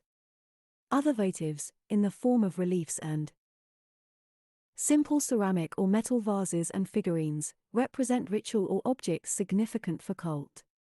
Reliefs depict the dedicator in an act of ritual. Figurines in bronze or inexpensive terracotta represented the god, the worshipper, or the animal victim. The rich variety of the extant votives makes it difficult to classify dedications. The wealthy dedicated buildings and statues and commissioned objects made from valuable materials. Ordinary people were more likely to dedicate mass-produced votive reliefs, ceramic figurines, or simple objects of daily use. Freedom of choice was limited only by means. Although local sanctuary officials could regulate the display of votives within the sanctuary, the choice of an individual dedication was up to the donor and not controlled by sanctuary personnel or local governing bodies. For this reason, the record of votive practice offers the possibility of a glimpse into the interests, concerns, and anxieties of ordinary people. Plato reminds us that people dedicated gifts in both prosperity and need, and says that those in need, especially women and sick people, were most likely to make dedications. The epigraphical evidence shows that women usually targeted female divinities, but that when they chose to honor a male divinity, that divinity was more likely to be Dionysos or Asclepios than any other. Asclepios presided over the physical health of individuals, and special concerns for women's health, especially with regard to fertility and the risks of pregnancy and childbirth, are strikingly evident in the dedications and testimonies of women at his healing sanctuaries. From patterns of gift-giving, we might infer that some divinities were worshipped primarily by men, Zeus, Poseidon, Ars, others by both men and women, Apollo, Artemis, Athena, and still others almost exclusively by women, Demeter, Kore, Hera. Categories, however, are not always neatly drawn.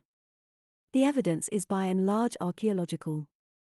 The variety of dedications is more limited at sanctuaries of female divinities, where the most common objects are ceramic female figurines, woven clothing, weaving tools, jewelry and bronze mirrors, both miniature and full size, and animal figurines. Women worshipped female divinities that protected children.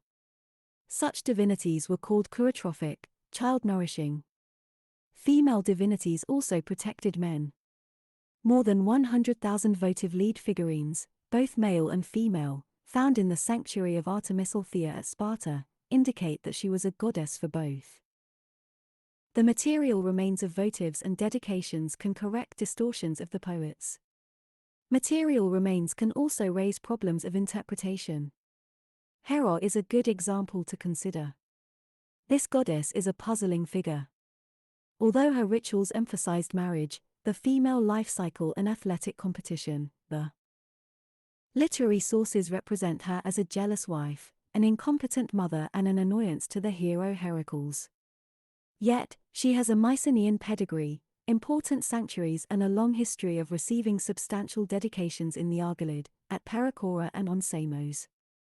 In the Argolid, Hera received thousands of small items reflecting ritual, miniature offering tables, 1,500 miniature ceramic pots of many shapes, and bronze and terracotta animal figurines, plus many items associated primarily with women, 2,800 bronze dress pins, 2,000 knobbed straight pins, a considerable amount of other forms of jewelry and 30 bronze mirrors. Of 2,865 terracotta figurines in the Argive Heraion, 85% were standing Oregon-seated females representing her worshippers. Argive Hera received no weapons, although one of the prizes at her games, for men, was a bronze shield, but Hera at nearby Pericora enjoyed armor, weapons and iron spits, in addition to jewelry, miniature rings and pins, and seated and standing females in terracotta. Material remains, especially the dedications, established that Argive Hera was not a template for Hera elsewhere. Divination and Oracles. The habit of regular communication with the gods encouraged the expectation of direct response. That response could take many forms. For example, in some cases of animal sacrifice, before the meat for eating was cooked, the tail of the animal was burned on the altar. The way it curled, the direction it turned, and how it moved while burning, were all carefully observed in order to determine whether the sacrifice was propitious. The conditions of inner organs could be considered an important indicator of divine will. Professional seers, mantes, studied the color, character and shape of the liver and gallbladder to discover clues to divine intention. Specialists also looked for signs in the flight of birds, the content of dreams, unusual natural phenomena, eclipse of moon or sun, thunder or lightning on a clear day, or climatic disaster, drought, famine or plague. The Greek practice of hepatoscopy, scrutiny of the liver of a sacrificial victim, shared many parallels with Mesopotamian practice, and in this and other kinds of divination the religious traditions of Akkadian and Babylonian cultures must have provided the original model. Cities retained professional seers to take omens when leaders had to make important decisions at times of extraordinary risk. Situations of risk included founding a new city, deciding to make war, crossing the boundaries and leaving the territory of the polis on campaign, or making a significant legislative or administrative decision. The Greek word for seer was mantis, a word connected with an ancient word for know. The reputation of the seer was highest in the Archaic period. Even in the mid-5th century, when Pericles sent the professional seer Lampon to give advice to the founders of an Athenian colony in southern Italy, the office of mantis was still a respectable position. By the 4th century BCE, however, the craft had become so debased by imitators who sold prophecies for cash that those who sought advice from a mantis could be considered to be excessively superstitious. The reputation of oracular sanctuaries was very different. An oracle was a message in a god's voice delivered, usually, through a human medium as the result of a specific request from a private or public inquirer. Questions were usually framed to provoke a simple positive or negative answer. Apollo's sanctuaries at Delphi in the middle of the Greek peninsula and Didyma on the coast of Asia Minor were both great oracular centers. Apollo was also associated with many small, local oracular shrines in places like Boeotia, a territory riddled with the springs, caves and fissures in the earth believed to be sources of the god's direct address. Zeus was the god of prophecy at the important oracular site at Dodona. Female intermediaries were associated with both Delphi and Dodona, but male prophets delivered the messages from Apollo at Didyma. In Greek Asia Minor, local traditions also supported a form of prophecy delivered by female prophets whose title was Sibyl. Procedures differed. For Apollo, purification preceded consultation, and at Delphi questions put to the Pythia, the priestess who delivered the god's response, could produce a text. Responses were ambiguous and, like riddles, constituted puzzles to be solved. Responsibility for interpretation belonged to the inquirer, not to the god. In the archaic and classical periods, cities throughout Greece and even foreign dynasts consulted the oracle at Delphi. Representatives of cities and foreign rulers put questions before the god not so much to discover the course of future events as to confirm the viability of a policy or plan already under discussion. The prestige of the oracle in support of legislative decisions was connected to Apollo's authority as expert in the procedures for purification, as well as to his reputation for support of law and the process of legislative deliberation. Dodona is another story. Located in a distant valley deep in Epirus, the oracle of Zeus at Dodona had the reputation of great antiquity. Priests called Seloi went barefoot with feet unwashed. Zeus himself, possibly represented by the great oak tree that grew in his sanctuary, was attended by 3 priestesses and accompanied by doves. Ancient traditions differ in the precise details. Just how responses were delivered is not divulged. Some believe the god's will was interpreted from the rustling of the oak leaves, others from the cries of the doves. Inquiries were inscribed on small lead tablets, written by the petitioners themselves. Dozens survive, still rolled or folded just as they left the inscriber's hands. Apparently Zeus could understand the contents without unrolling the tablets. Requests are simple and framed so that the god could respond with a positive or negative sign. The form is usually, "Is it better for X to do Y?" The simplicity of the procedure did not diminish the oracle's reputation. The god at Dodona was consulted by cities and kings on matters of public policy, by individuals on issues relating to profession, business deals and petty crimes, and, most touchingly, by men concerned about marriage, children, family welfare, the fertility of their wives and the paternity of their children. Delphi was not above politics. At the time of the Persian invasion of Greece in 480 BCE, the neutrality of sanctuary administrators was compromised by expectation of a Persian victory. When representatives of the Athenian leader Themistocles sought an oracle to help Athenians choose a viable defense policy, the first reply of the Pythia was pessimistic. Her reply indicated certain destruction for the Athenians and advised flight. As Herodotus tells the story, the Athenian emissaries were so upset by this response that they put their question to the Pythia a second time. Herodotus' version of the second response of the Pythia, representing as a possibility the successful fulfillment of Themistocles' plan to abandon the city and rely on the Athenian fleet for victory, sounds very much as if it were composed not before, but after the defeat of Persia at Salamis. No, Athena cannot appease great Zeus of Olympus with many eloquent words and all her cunning counsel. To you I declare again this word, and make it as iron, all shall be taken by foemen, whatever within his border Cyclops contains, and whatever the glades of sacred Cytheron. Yet to Tritogenia shall Zeus, loud-voiced, give a present, a wall of wood, which alone shall abide unsacked by the foemen. Well shall it serve yourselves and your children in days that shall be. Do not abide the charge of horse and foot that come on you, a mighty host from the landward side, but withdraw before it. Turn your back in retreat, on another day you shall face them. Salamis, I'll divine, you shall slay many children of women, either when seed is sown or again when the harvest is gathered.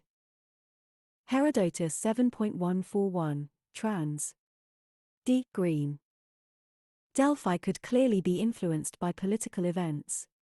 The oral tradition that preserved the Pythia's responses was open to interference, and the reputation of the oracle could be tarnished by playing favorites.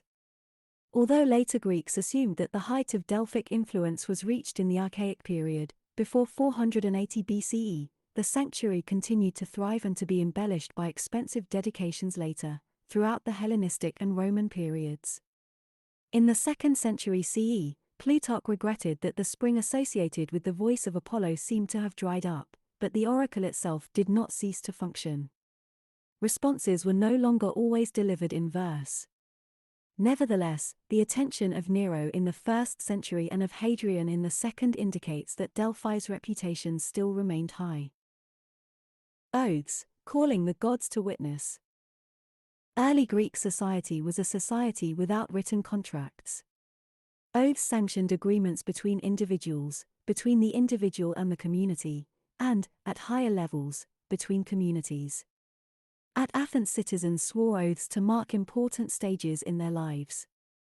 Young men swore the oath of the ephebes when undertaking military training, and fathers swore an oath of paternity when introducing a son to his phratry. An oath was required whenever a man made the transition from private status to public responsibility. Magistrates swore an oath when they assumed office, and jurors swore an oath before serving in trials. Lycoros, orator, 4th century BCE, said that oaths held the democracy together, and Isocrates, orator, 4th century BCE, makes it clear that piety required not only respect for the gods, but also respect for oaths. Oaths could be an object of fun on the comic stage and elsewhere, but even Thucydides, Athenian historian, 5th century BCE, although he did not believe in oracles, recognized loyalty to oaths and respect for sanctuaries and suppliants as fundamental to the code that made social stability possible. To illustrate the importance of keeping a promise, Herodotus quotes an oracle delivered at Delphi to Glaucus, a Spartan who told a lie to avoid returning a sum of money he had held in trust on oath. The Pythia replied in very harsh terms, describing the irrevocable penalty for breaking an oath. She said that the child of oath was nameless and relentless, without hands or feet. This monster would pursue the perjurer and destroy forever his house and family line. In the end, Glaucus suffered exactly what the Pythia described. Herodotus tells the story to demonstrate the tradition of Delphic authority in shaping standards for behavior. Any oath involved a god, and every oath implied a self-curse if it were broken. A man without descendants was a man who would not be remembered in family cult, a man whose family and ancestral gods died with him. Glaucus failed in his duty as a father and failed in his duty as a citizen because in the eyes of the city it was the citizen's duty to preserve the fatherland. Patris, and the altars of the gods. Civic Rituals. Every polis had its own collection of deities, every city centre was adorned with the sanctuaries and altars of its own divinities, and each polis had its own calendar of festivals. One of the Greek words for festival was hiort, a word that connoted festivity, pleasure and relaxation. Months were named for traditional civic festivals, and the year followed a cycle that recognized major divinities. At Athens, 7 days of each month were set aside for sacrifices to Agathos Daimon, good demon, Athena, Heracles, Hera, Aphrodite, Artemis, Apollo, Poseidon, and the local Athenian hero, Theseus. Almost half of the days in the Attic year were targeted for a special celebration or sacrifice. Religious festivals provided the only interruption of the civic calendar, vacation from business responsibilities or break from the work schedule of the agricultural year. Funerals and festivals provided one of the principal opportunities for young men to see young women in public, but it is not absolutely clear that women regularly attended all great public festivals. Aristophanes Strepsiades bought a twopenny cart for his son at the Diasia, a festival of Zeus, but we hear nothing about fathers taking their daughters. Females participated in some events designated for males, but only to perform a specific, limited ritual function. In such cases, sexual status and sexual purity were strictly regulated. At the Dionysia, the only female in the procession was the young girl who carried the basket of ritual objects required for sacrifice. Inscriptions that commemorate such service are careful to indicate status because basket carriers had to be a Parthenos. Unmarried. Few scholars believe that women attended the theatre in Athens, but we do not even know that females were welcome in the crowds that lined the streets for the rowdy rituals of the parade that preceded the dramatic events. Most cities began their year as closely as possible to the summer solstice, which corresponded roughly with the conclusion of the grain harvest. At Athens, the solstice also marked the beginning of the annual term of office for most city magistrates. Here the festival called Dipalia ended the year and set the stage for the year's new administration. The celebrations, honoring Zeus Pelleus, god of an open precinct high on the Acropolis, had 2 parts: celebration of the first field ploughed, the field of hunger behind the Prytaneon, and a ritual dilemma resolved in the Prytaneon, with a trial for murder after the ox was killed in sacrifice. Boozages, in Athenian myth the first man ever to plough a field, was represented in the first part by an official who uttered a series of curses as he walked up and down the furrows. His list represents the reverse of the Cyclops' priorities. Condemning those who did not respond to social obligation, he cursed those who refused to share water, those who refused to share fire, and those who refused to give directions to the lost. Sacrifice of the plough ox could be staged as a murder, because the plough ox, a working animal, was an unusual victim for sacrifice. Moreover, he was tricked into assenting to his own death when he bowed his head to eat the grain placed on the altar. The sacrifice where the murder took place and the trial in the Prytaneum complemented each other because each event made a claim for the values of collective procedures. The ploughing of the field in conjunction with the public curses demonstrated that successful agriculture depended on fulfilling communal responsibility. The gods encouraged successful agriculture only in a city whose citizens, unlike the Cyclops, understood civic responsibility and the importance of judicial solutions for dealing with violence. The ominous events of the Dipolia were dispelled by its optimistic conclusion. This conclusion prepared the way for the competitive environment and public festivities of the Panathenaea, the celebration that set the new year on its way. The Panathenaea began with a procession. Images of Athena's myths were woven into a new robe presented to the goddess and displayed like a sail on the cart that carried it through the streets. The Erephoroi, young girls in service to Athena on the Acropolis, and the Ergastonai. The girls who wove the robe, marched in procession together with the ephebes, officials, priests, priestesses and representatives of the population to the Acropolis. There, in the presence of the 12 gods, they presented the new robe to Athena. People came from all over Attica to see the procession and to attend the athletic, nautical, musical and poetic competitions that followed. Athena's priests and assistants had to work all day slaughtering the cattle to prepare the sacrifices and provide the meat for the banquets consumed by Athenian citizens, who feasted with their neighbors in small groups throughout the center of town. The power of dreams. Physical health in this world was more important than spiritual healing in preparation for the next. People turned to several divinities when challenged by illness or disability, but the specialist was Asclepios, son of Apollo. This god's major site was Epidaurus, where he seems originally to have been a hero associated with the god Apollo Melates. In the late 6th century BCE, Asclepios had only an altar and one small building, but by the 4th he was honored with a full-fledged temple and cult statue. The expansion of the sanctuary at Epidaurus together with Asclepios' elevation from hero to god, Theos, reflects his special appeal and wide popularity. A reputation for success explains the success of Asclepios. For a fee, sanctuaries of Asclepios offered treatment that included purification, sacrifice, seclusion, therapeutic bathing and incubation. At Epidaurus, petitioners slept in the sanctuary in hopes of dreaming about a visit from the god. Thank offerings in the form of tablets depicting a scene from treatment, carved in stone or painted on wood, were displayed in the sanctuary. From these images and from local oral tradition, sanctuary administrators constructed a series of narratives about successful cures. An anthology of such narratives was recorded on large stone tablets displayed prominently in the sanctuary.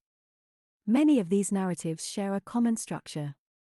The typical pattern includes sleeping in the sanctuary, seeing a vision in a dream, recognizing the god, having an experience with snakes, undergoing violent, but painless, surgery, and in the end, achieving health. In the following example, the god is represented by one of his sacred snakes. A man's toe was healed by a snake. He was in a terrible condition from a malignant ulceration on his toe. During the day he was carried out of the abaton, a restricted area in the sanctuary, by the servants and was sitting on a seat.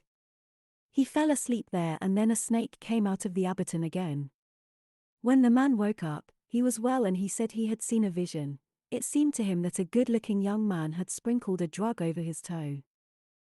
Inscriptions Graiki 42 121.113-19, trans.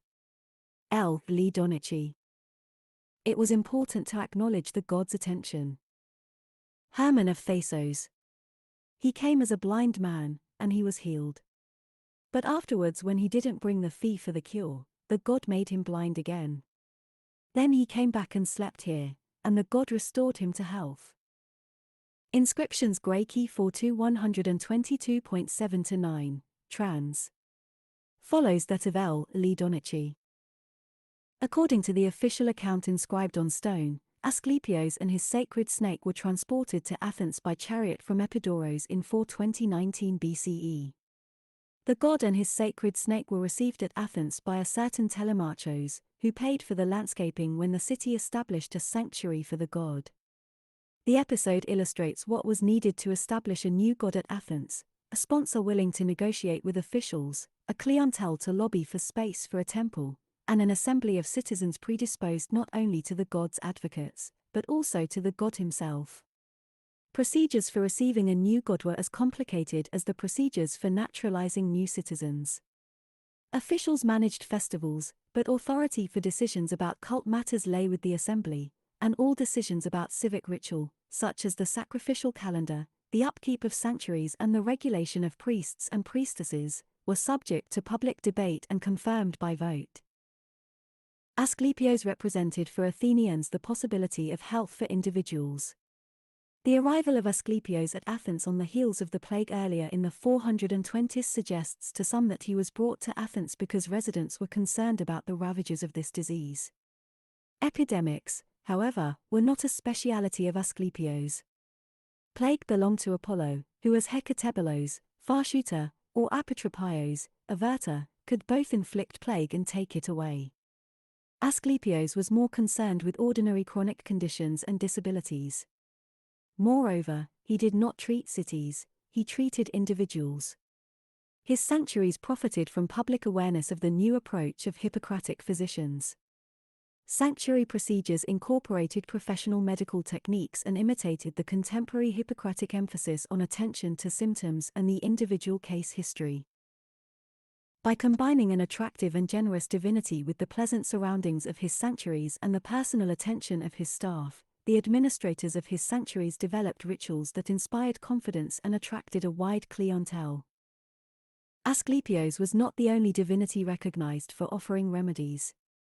Tiny body parts of gold, electrum and ivory, dating as early as the late 8th to the middle of the 7th century BCE, have been found in deposits at the Temple of Artemis at Ephesus. Ceramic models of body parts dedicated to a healing god had become common by the 4th century. They are found throughout mainland Greece, including Thrace, and the Aegean Islands, and occur as well at Pergamon and Ephesus. Offerings seem to cluster by type. Eyes for Demeter, breasts and vulvae for Artemis and Aphrodite, and male genitalia for Asclepios indicate a certain symmetry, but there is no evidence that individual sanctuaries specialized in particular diseases. At Corinth, the collection includes ceramic heads, ears, eyes, tongues, chests, arms, hands, fingers, legs, feet, hair and thighs. A series of inventories from the sanctuary of Asclepios at Athens provides a check on actual deposits. These inventories list items of gold and silver to be melted down by the sanctuary. Body parts displayed at the Athenian Asclepion included heads, ears, faces, eyes, jaws, mouths, body trunks, hearts, breasts, arms, hands, fingers, male and female genitalia, and legs. The inventories also list reliefs, crowns, ritual equipment, coins, jewelry, medical equipment and personal items, such as drinking vessels, cooking utensils and little boxes for cosmetics. On the whole, the inventories record a higher proportion of dedications from women than from men. Women dedicated most of the jewelry and a higher proportion of body parts. Males dedicated most of the equipment associated with priestly service, ritual vessels, crowns and medical instruments, because, as administrators of the sanctuary, they made ceremonial dedications at the conclusion of service. As far as limbs and organs are concerned, men and women made dedications for themselves and occasionally for other members of their families. Men made dedications for their wives, fathers and mothers for their sons or children, and once a mother and grandmother joined together in making a dedication on behalf of a child. A concern for reproduction and the health of women and children is evident from both votives and inscriptions. Women dedicated most of the votives concerned with reproductive problems, and in the narratives recorded at Epidaurus female sterility is a serious problem. Petitioners, however, were on the whole more likely to be male than female, and male bodies suffered from a wider variety of medical problems.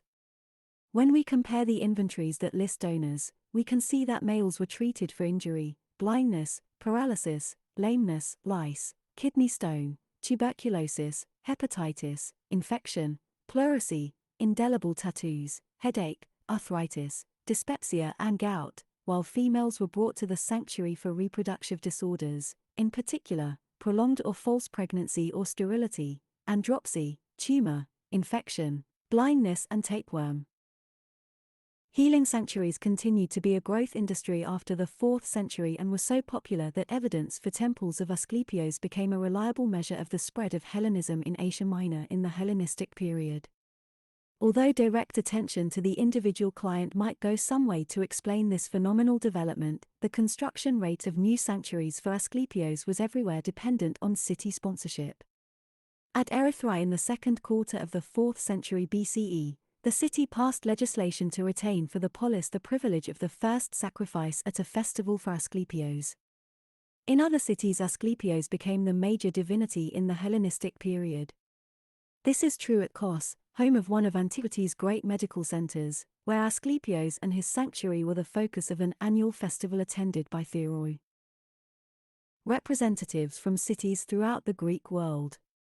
The festival of Asclepios at Kos was so popular that it eventually rivaled even well-established Panhellenic festivals at Delphi and Olympia.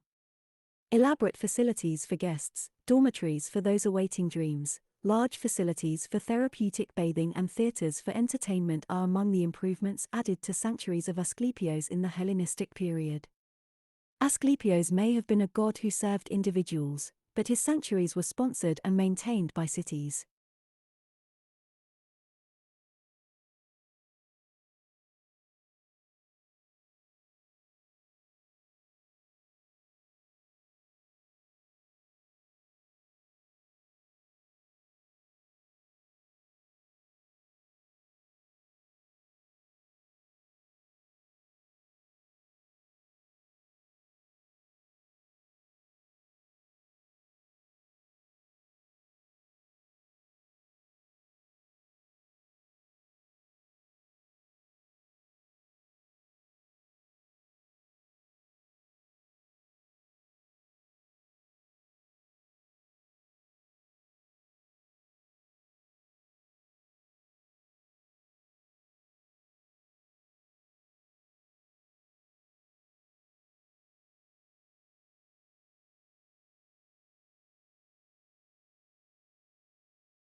The life cycle.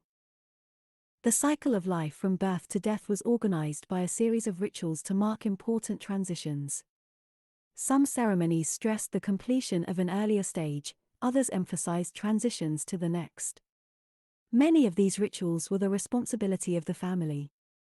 Local customs varied, but gods were often involved, and the city had an interest in the cycle, whether of rituals that eased a child into public responsibility or of the procedures by which the dead were reconciled to the grave.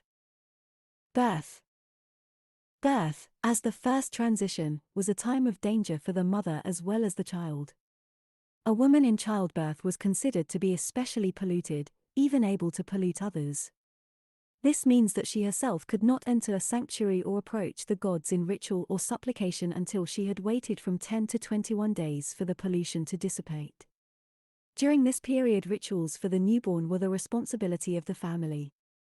An infant, brephos, the same word also means fetus, was not considered a member of the family until recognized by the father. The first few days were a period of stress for most infants, and Aristotle tells us that babies were not named immediately.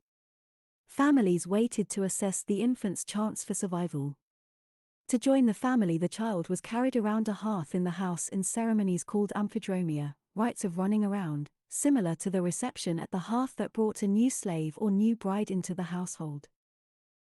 When an infant was named, on the 5th or 10th day, the chosen name could indicate a tie to a local god. Personal names based on expressions compounded with the name of a god were common. Such names are called theophoric names.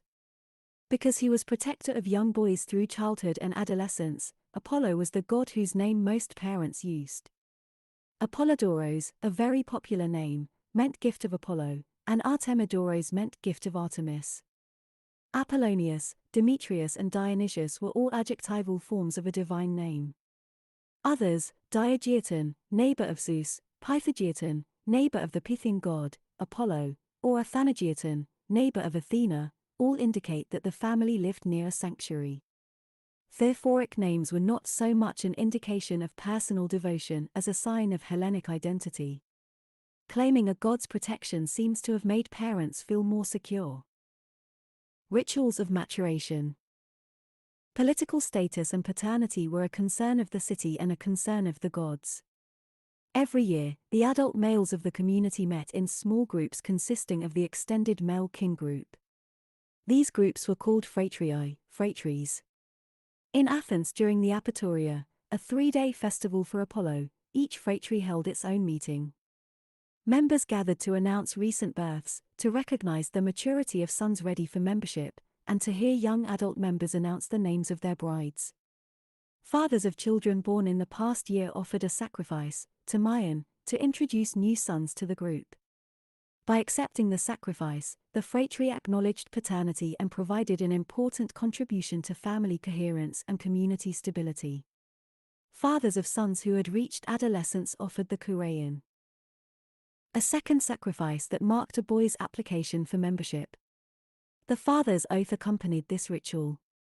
Phratry members voted on the application, and if rejected, the animal for sacrifice was simply led away. On the 3rd day of the Apatoria, a new cycle of paternity began when the young male members about to marry offered the gamelia to announce their marriage and thereby legitimate the union in the eyes of the kin group. The celebrations in the phratries provided an important opportunity for young males to join their fathers in ritual, to become acquainted with their extended male kin, and to learn the rituals they would be expected to perform when they assumed the responsibilities of adulthood. The Apatoria was considered to be a time of pleasant festivity, and those who offered sacrifices were expected to provide a holiday meal for the membership. In Attica, Zeus phratrios and Athena phratria received the sacrifices in the phratry. For other male rituals, Apollo was often the model for young males preparing for citizen status. As Apollo Petrus, he was recognized at several levels. Originally attached to institutions of the genos, the name for the exclusive hereditary groups limited to males of the oldest and most prestigious families, his jurisdiction was broadened as the citizen body grew. For the phratries, Apollo Petrus validated the individual paternal line. For the city of Athens, as father of their mythical ancestor, Ion, he ratified for citizens' membership in the Attic family. Candidates for public office had to give the names of parents and grandparents, to report the location of their Zeus Herkios, Zeus of the courtyard, protector of the household, and to locate their Apollo Petrus and their families' graves. Apollo Petrus was invoked when magistrates took the oath because he was witness to family status and family continuity. An early stage in the male life cycle was under the jurisdiction of Dionysos. He was the god whose gift of wine, properly used, encouraged commensality. An important ritual introduced very young boys about 3 years old to the drinking of wine. Called pitchers, chos, this ceremony took place each year on the 2nd day of the 3-day Anthesteria, the festival in February when the wine of the year before was tasted for the first time. Toddlers were wreathed with flowers and given tiny pitchers filled with watered wine. The child's first official taste of wine was offered in a controlled setting and marked his first entry into male society. The ceremony was still celebrated in the 2nd century CE, the date of an inscription listing the chos with 3 other important stages of life: birth, military training, ephobia, and marriage. At about 18 years of age, an Athenian male was registered in his father's demi, the smallest division of the citizen body, but only after scrutiny by the city council, boule. Those eligible for service as ephebes were taken to the Prytaneum, the building that sheltered the communal hearth of the entire polis. Here they were introduced to the city's hearth and sacred fire. Next they advanced to the sanctuary of Aglaros at a cave on the east slope of the Acropolis, where they swore the oath of the Ephebes, see above.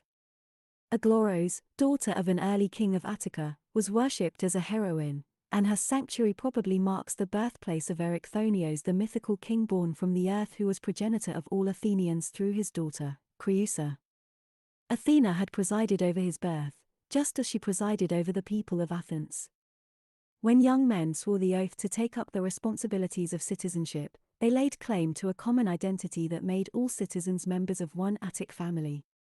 The induction of the Ephebe began at the center of the city and gradually moved outwards, as the youths were formally introduced to the boundaries of the territory, replicated at the city wall by the sanctuary of Artemis Herald, just outside. Artemis epithet means that she was Artemis of the wilds, goddess of the fringe area at the outer limits of the city's political reach. Artemis, Herald, Demeter, Athena and Aphrodite presided over the lives of young girls. Artemis, the goddess most widely associated with the female maturation process, was especially popular in the Peloponnese.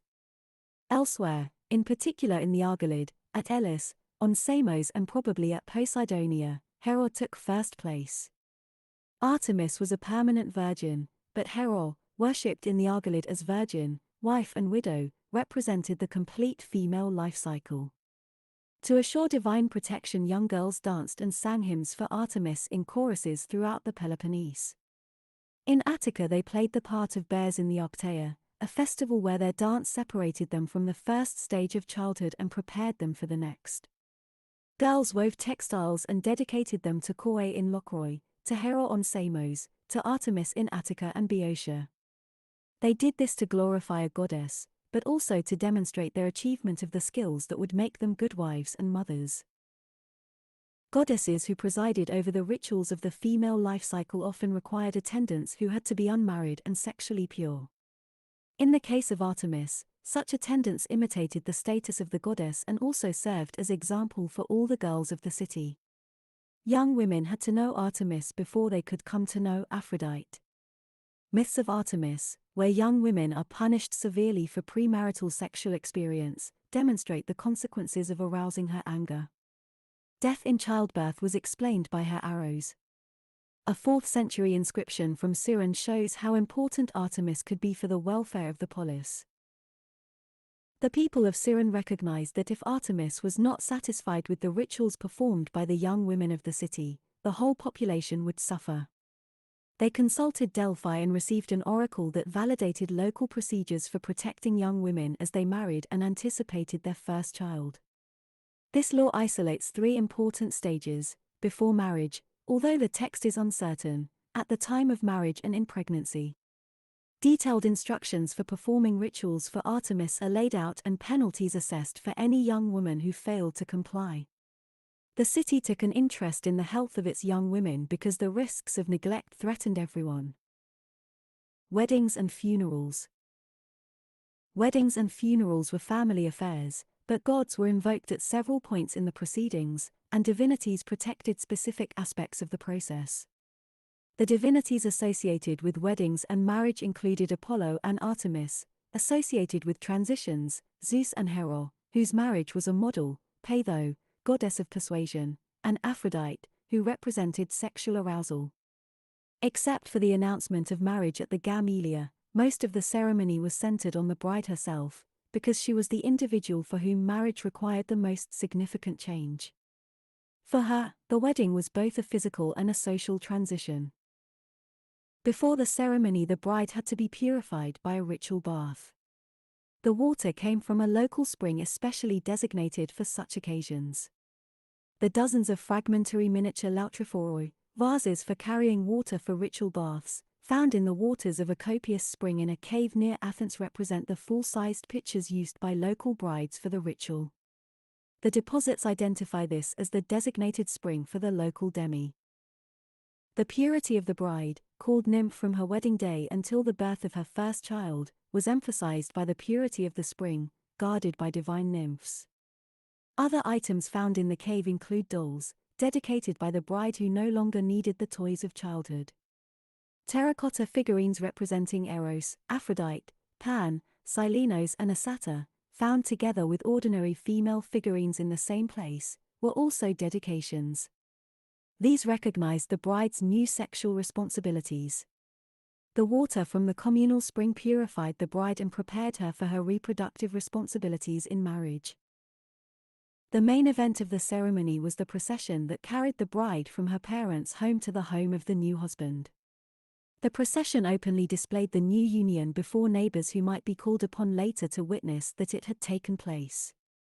Friends and family accompanied the wagon that carried bride and groom, singing the wedding song to Hymen, a divinity of marriage, and shouting the ritual and ribald cries that were supposed to keep bad spirits at bay, encourage sexual success and promote the successful fertility both families anticipated. The bride, who was veiled during the transition, did not reveal her face until just before she untied her belt, the act that represented the gift of her body to her husband. The untying of her belt was under the protection of Artemis Lucizonos, Artemis who loosens belts, the same Artemis who would protect the young wife when she untied her belt again to deliver her first child. On the next day her parents brought gifts, and her mother offered sacrifice to Hera, the goddess identified with the keys of marriage. Serving the dead. The last transition was the transition of death. Greeks thought of death as separation of the living self, in Homer the breath, in later writers the soul, from the body. Death itself was considered polluting. Because the body without the soul could not be purified by any ritual, even the funeral was a source of pollution for participants. Funerals, like weddings, had several stages. Women presided over the activities most charged with pollution. They washed the body, supervised the laying out, prothesis, of the corpse, and participated in the laments and other rites of mourning within the home. Separation from the living was represented by the procession, ekphora, to the cemetery, the public event that announced the death to the community. This procession imitated the invisible journey of the soul or image, eidolon, of the dead person from this world to the next. Cities, careful to minimize exaggerated public expressions of family prominence or influence, resented excessive public displays of personal wealth and uncontrolled gestures of mourning on the part of the women of the family. Female participation in public funeral ritual, especially the ekphora, was considered to be problematical.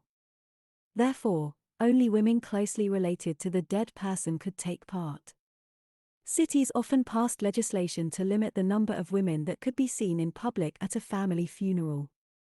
The traditional laments delivered by female relatives and close friends of the deceased, well known from epic and dramatic poetry, were curtailed in the polis. And, if performed at all, had to be confined to the home. Burial of the corpse or its cremated remains satisfied the claims of the dead on the living. For those lost at sea or others whose bodies were unrecoverable, families provided an empty tomb. Offerings were made to the dead at the gravesite on the 3rd and 9th days after the funeral, and on the 13th day the family closed this stage of ritual obligation with a meal that reconstituted the family as a unit. Other ceremonies at the gravesite would follow every year, on the anniversary of the death. Completion of all customary rites secured the corpse in the grave, and the dead in the underworld, because once received by the gods of the dead, Hades and Persephone, the dead could not return. Wearing amulets, making spells and cursing competitors. Devices for rituals of protection were well known in Greek literature. Hermes gave to Odysseus the plant called molu, to keep Circe from turning him into a hog. Demeter knew a plant to protect babies from sudden infant death, and people wore amulets to avoid trouble and achieve success. Women wore amulets to encourage conception, and Athenian mothers shielded their babies from harm with amulets in the form of the snake that had protected the infant Erechtheus. Mothers who attached amulets to their babies' clothing had good reason to fear infant death. Powerful spirits roamed the earth, spirits like Jello, said to kill virgins and new babies, or Mormo, who ate her own children, and Lamia, ready to kill any child. Some people did not believe in amulets, but even the great Athenian leader Pericles, well known for his preference for philosophy and natural science, when on his deathbed, allowed the women of his family to hang an amulet around his neck.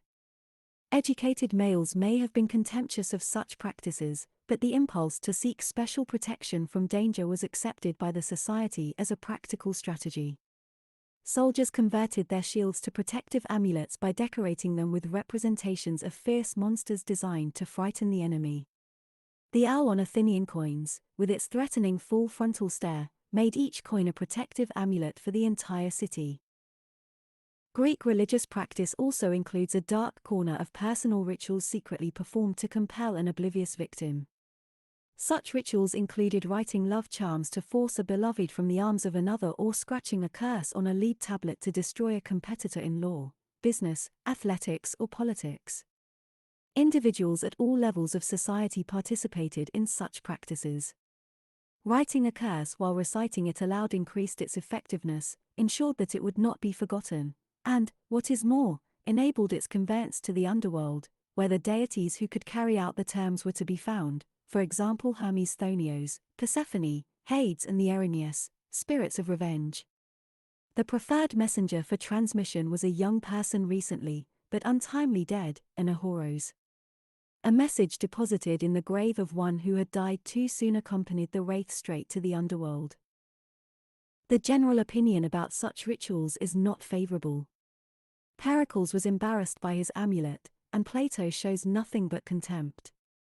In ancient literature, women are held responsible for most of the trouble, but in fact, when extant examples of actual practice are considered, most known practitioners are male.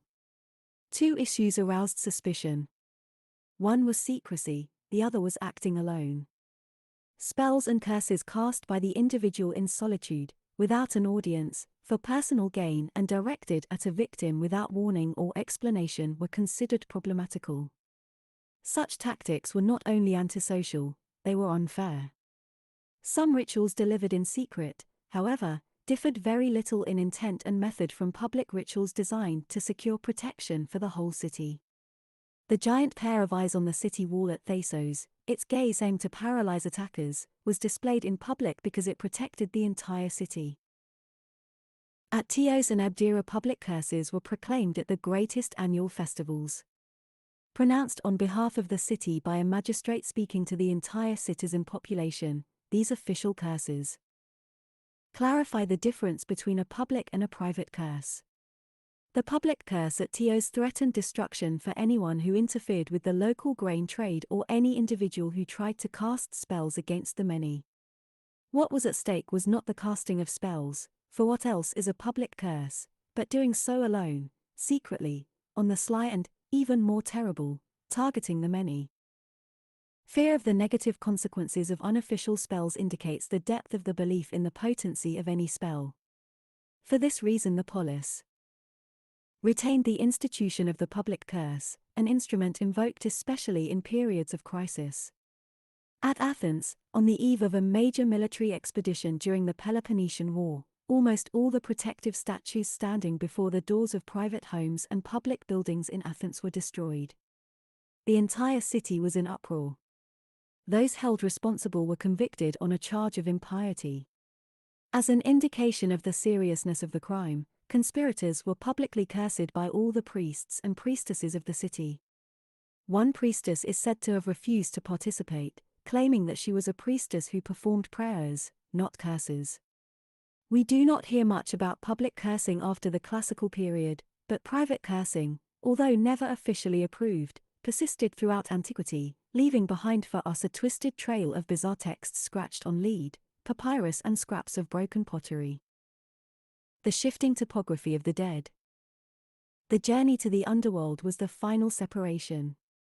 There was little common opinion about conditions, but everyone knew that once the last boundary was crossed, there would be no return. Families sought to complete all rites securing a dead relative in the grave in order to create a firm boundary between the land of the dead and the land of the living. There were, however, few fixed features to define that boundary. Poets describe water to be crossed, some even mention a gate, but the geography of the underworld was under constant revision. Landmarks were altered by every poet who attempted a description, and even though some groups claimed esoteric knowledge about what lay beyond, there was little agreement about content. Epic poetry knew the underworld as a gloomy place under the earth. For narrative reasons, Homer's dead can hear and speak, but sometimes only when they have drunk blood. They can be seen but not touched because they are only witless images, idola, of their former selves. Both Homer and Hesiod describe a place of darkness associated with punishment. For Hesiod, it is a place of confinement for the rebellious Titans. For Homer, it is the corner where Sisyphos, Tantalos and Tychios endlessly labor. Both poets also hint at another possibility. Homer tells of an Elysian field, far in the west, a place for the special dead, where there is neither punishment nor tedium. Structurally, this place beyond the waters of Okino seems equivalent to what Hesiod calls Islands of the Blessed, a place whose name implies that only those close to the gods can reach it. The first hint of the possibility of preparing for something better comes at the end of the Homeric hymn to Demeter, probably composed in the 6th century BCE, where those who have seen the rites of Demeter, therefore Olbioi, blessed, also rich or happy, are distinguished from those who must go down to the misty darkness. For the first time there is a hint of the possibility of dissolving the difference between the gods and the dead. That possibility is associated with annual rituals for Demeter and Kore, begun at Athens and concluded at Eleusis. By the classical period, Eleusis was the home of Mysteria.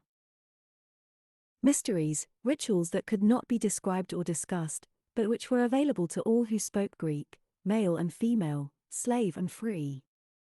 Eleusis became a new kind of Panhellenic sanctuary, dominated by Athens, but open to individual Greeks from elsewhere who wished to share in the possibility of this special blessing. The Temple of Demeter at Eleusis was unlike any other in the Greek world. Built to enclose Demeter's secret rites, it had columns on the inside to support a roof that enclosed a space large enough for a large group to worship. The build of the temple was cut directly into the living rock, with the risers for candidates cut into the stone on 3 sides. Here initiates stood as spectators. We are still in the dark about the content of the ceremony and the precise details of the blessing, because those who saw the rites were never to tell what they had seen, heard or been shown. In Pindar and Plato, the contrast between the Olbioi and those who go down to the misty darkness is much more dramatic than the comparison in the Homeric hymn. For Pindar, the dead are judged and separated into 2 groups, those who must pay a penalty and those, only a few, who having kept their oaths need not suffer. After completing 3 cycles of earthly life free from injustice, the just may walk the road of Zeus to the island of the blessed, a place of light, flowers, pleasant breezes and clear water. Plato also predicts 2 pathways, a journey and a judgment, but he makes the goal consonant with his own philosophical theories, correcting not only flaws of the new popular notions about the afterlife, but flaws in the way life itself was lived. The journey after death is also a theme for tiny, inscribed gold tablets found buried with corpses throughout the Greek Mediterranean. The inscriptions describe a journey through a landscape bordering the land of the dead and a choice the soul must make. Some even give advice on how to address the gods of the dead. The gold tablets give hints of a widespread network of freelance ritual specialists sharing in an oral tradition of esoteric poetry. The gold tablets are souvenirs of a special ritual experience and they serve as a badge of membership in a privileged group. The god who protects this group is Bacchic Dionysos. By experiencing his special rites, the worshipper becomes Bacchos, a status shared with the god himself. On the journey to the land of the dead, the inscriptions remind the soul of the experience of those rites because the soul must choose between the water of forgetting and the water of memory in order to reach its special destination. Whoever drinks the water of memory will walk the sacred road of the blessed together with other. Bacchoi and Mistai, initiates. The ceremonies of the Polis emphasized collective ritual, but the gold tablets focused on the individual. Evidence for private esoteric mysteria in the classical period is scarce. Practitioners must have been discreet. With the Bacchic mysteries there comes a new emphasis on privacy, choice and personal goals. While the goal of the secret ritual pertains to the next life, the experience suggests the possibility of aspiring to new forms of ritual identity and new definitions of achievement in this one. The gold tablets, like the case histories published at Epidaurus, and the curse tablets everywhere, are signs of new ways of ritual communication in the 4th century BCE. Popular literacy has had an impact on religious practice and religious experience. Reading a text where a god gives instructions encourages the reader to become a direct participant in his own rituals. Narratives of personal experience and the recitation of performative utterances creates illusions of the possibility of power. The texts on gold, the narratives at Epidaurus and the inscribed competitive curses everywhere are working texts, potent in themselves. Reading them now, we can experience a miracle cure, curse a rival in politics, an opponent in litigation or a competitor in a race. We can even approach the waters of memory and ask to take a drink. Bibliography. Alcock, S. Anna, Osborne 1994. Placing the Gods, Sanctuaries and Sacred Places in Ancient Greece. Oxford, Oxford University Press. Blundell, S. and M. Williamson 1998. The Sacred and the Feminine in Ancient Greece. London, Routledge. Bremer, J. 1983. The Early Greek Concept of the Soul. Princeton, Princeton University Press. 1999, Greek Religion. Greece and Rome, New Surveys in the Classics 24. Oxford, Oxford University Press. Brute Seidman, L. and P. Schmidt-Pantel 1992. Religion in the Ancient Greek City.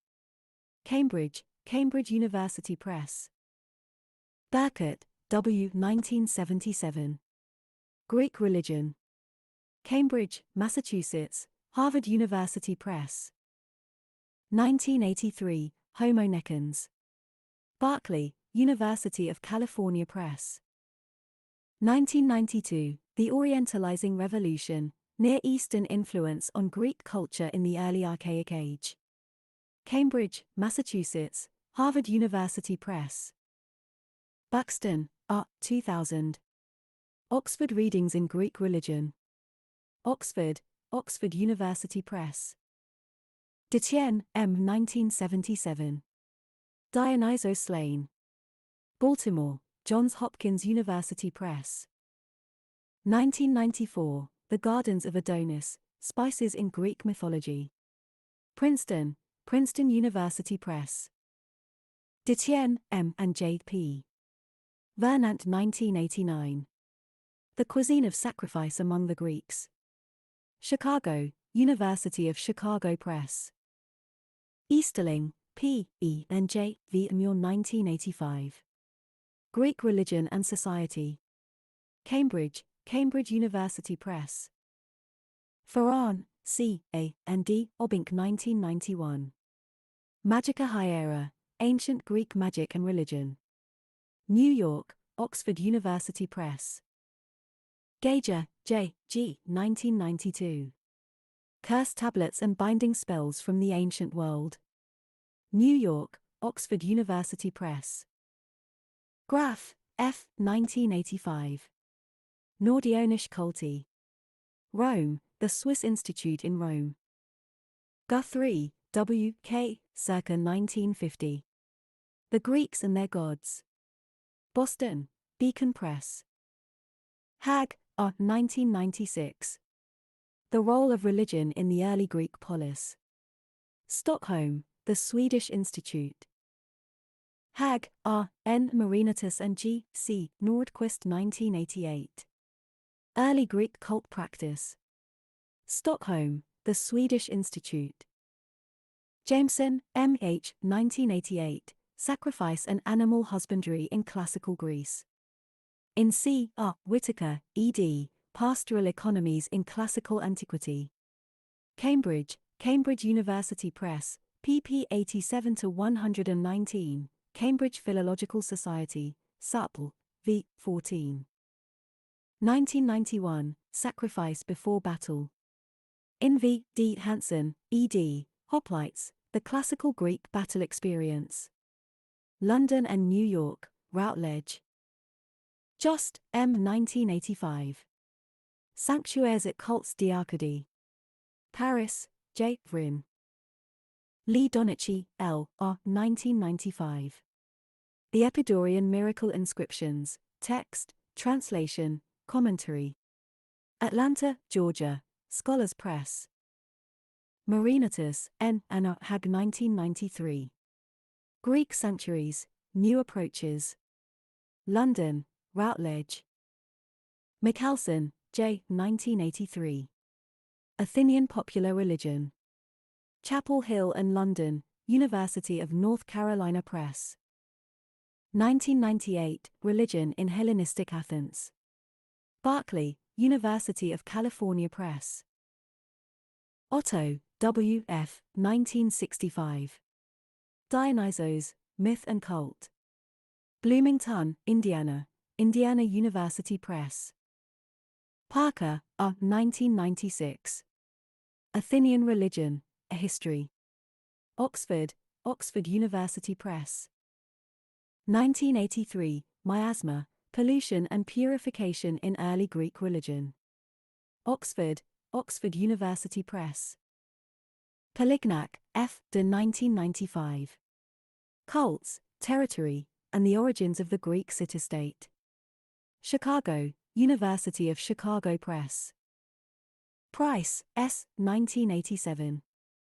Rituals and Power. Cambridge, Cambridge University Press. 1999, Religions of the Ancient Greeks. Cambridge, Cambridge University Press. Pullin, S. 1997. Prayer in Greek Religion.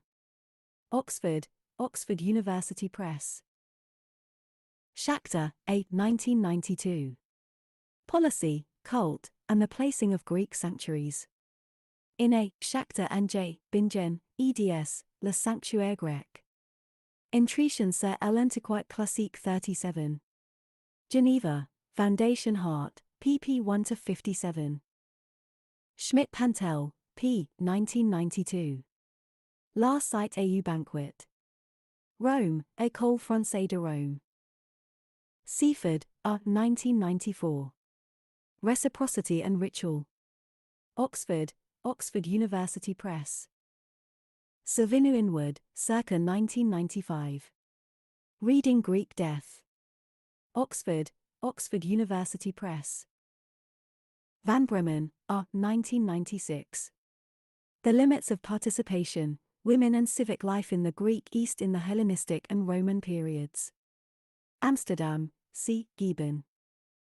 Van Straten, F. T. 1995. Hierarchala. Leiden, E. J. Brill. Vernant, J. P. 1980, Myth and Society in Ancient Greece. Sussex, Harvester Press.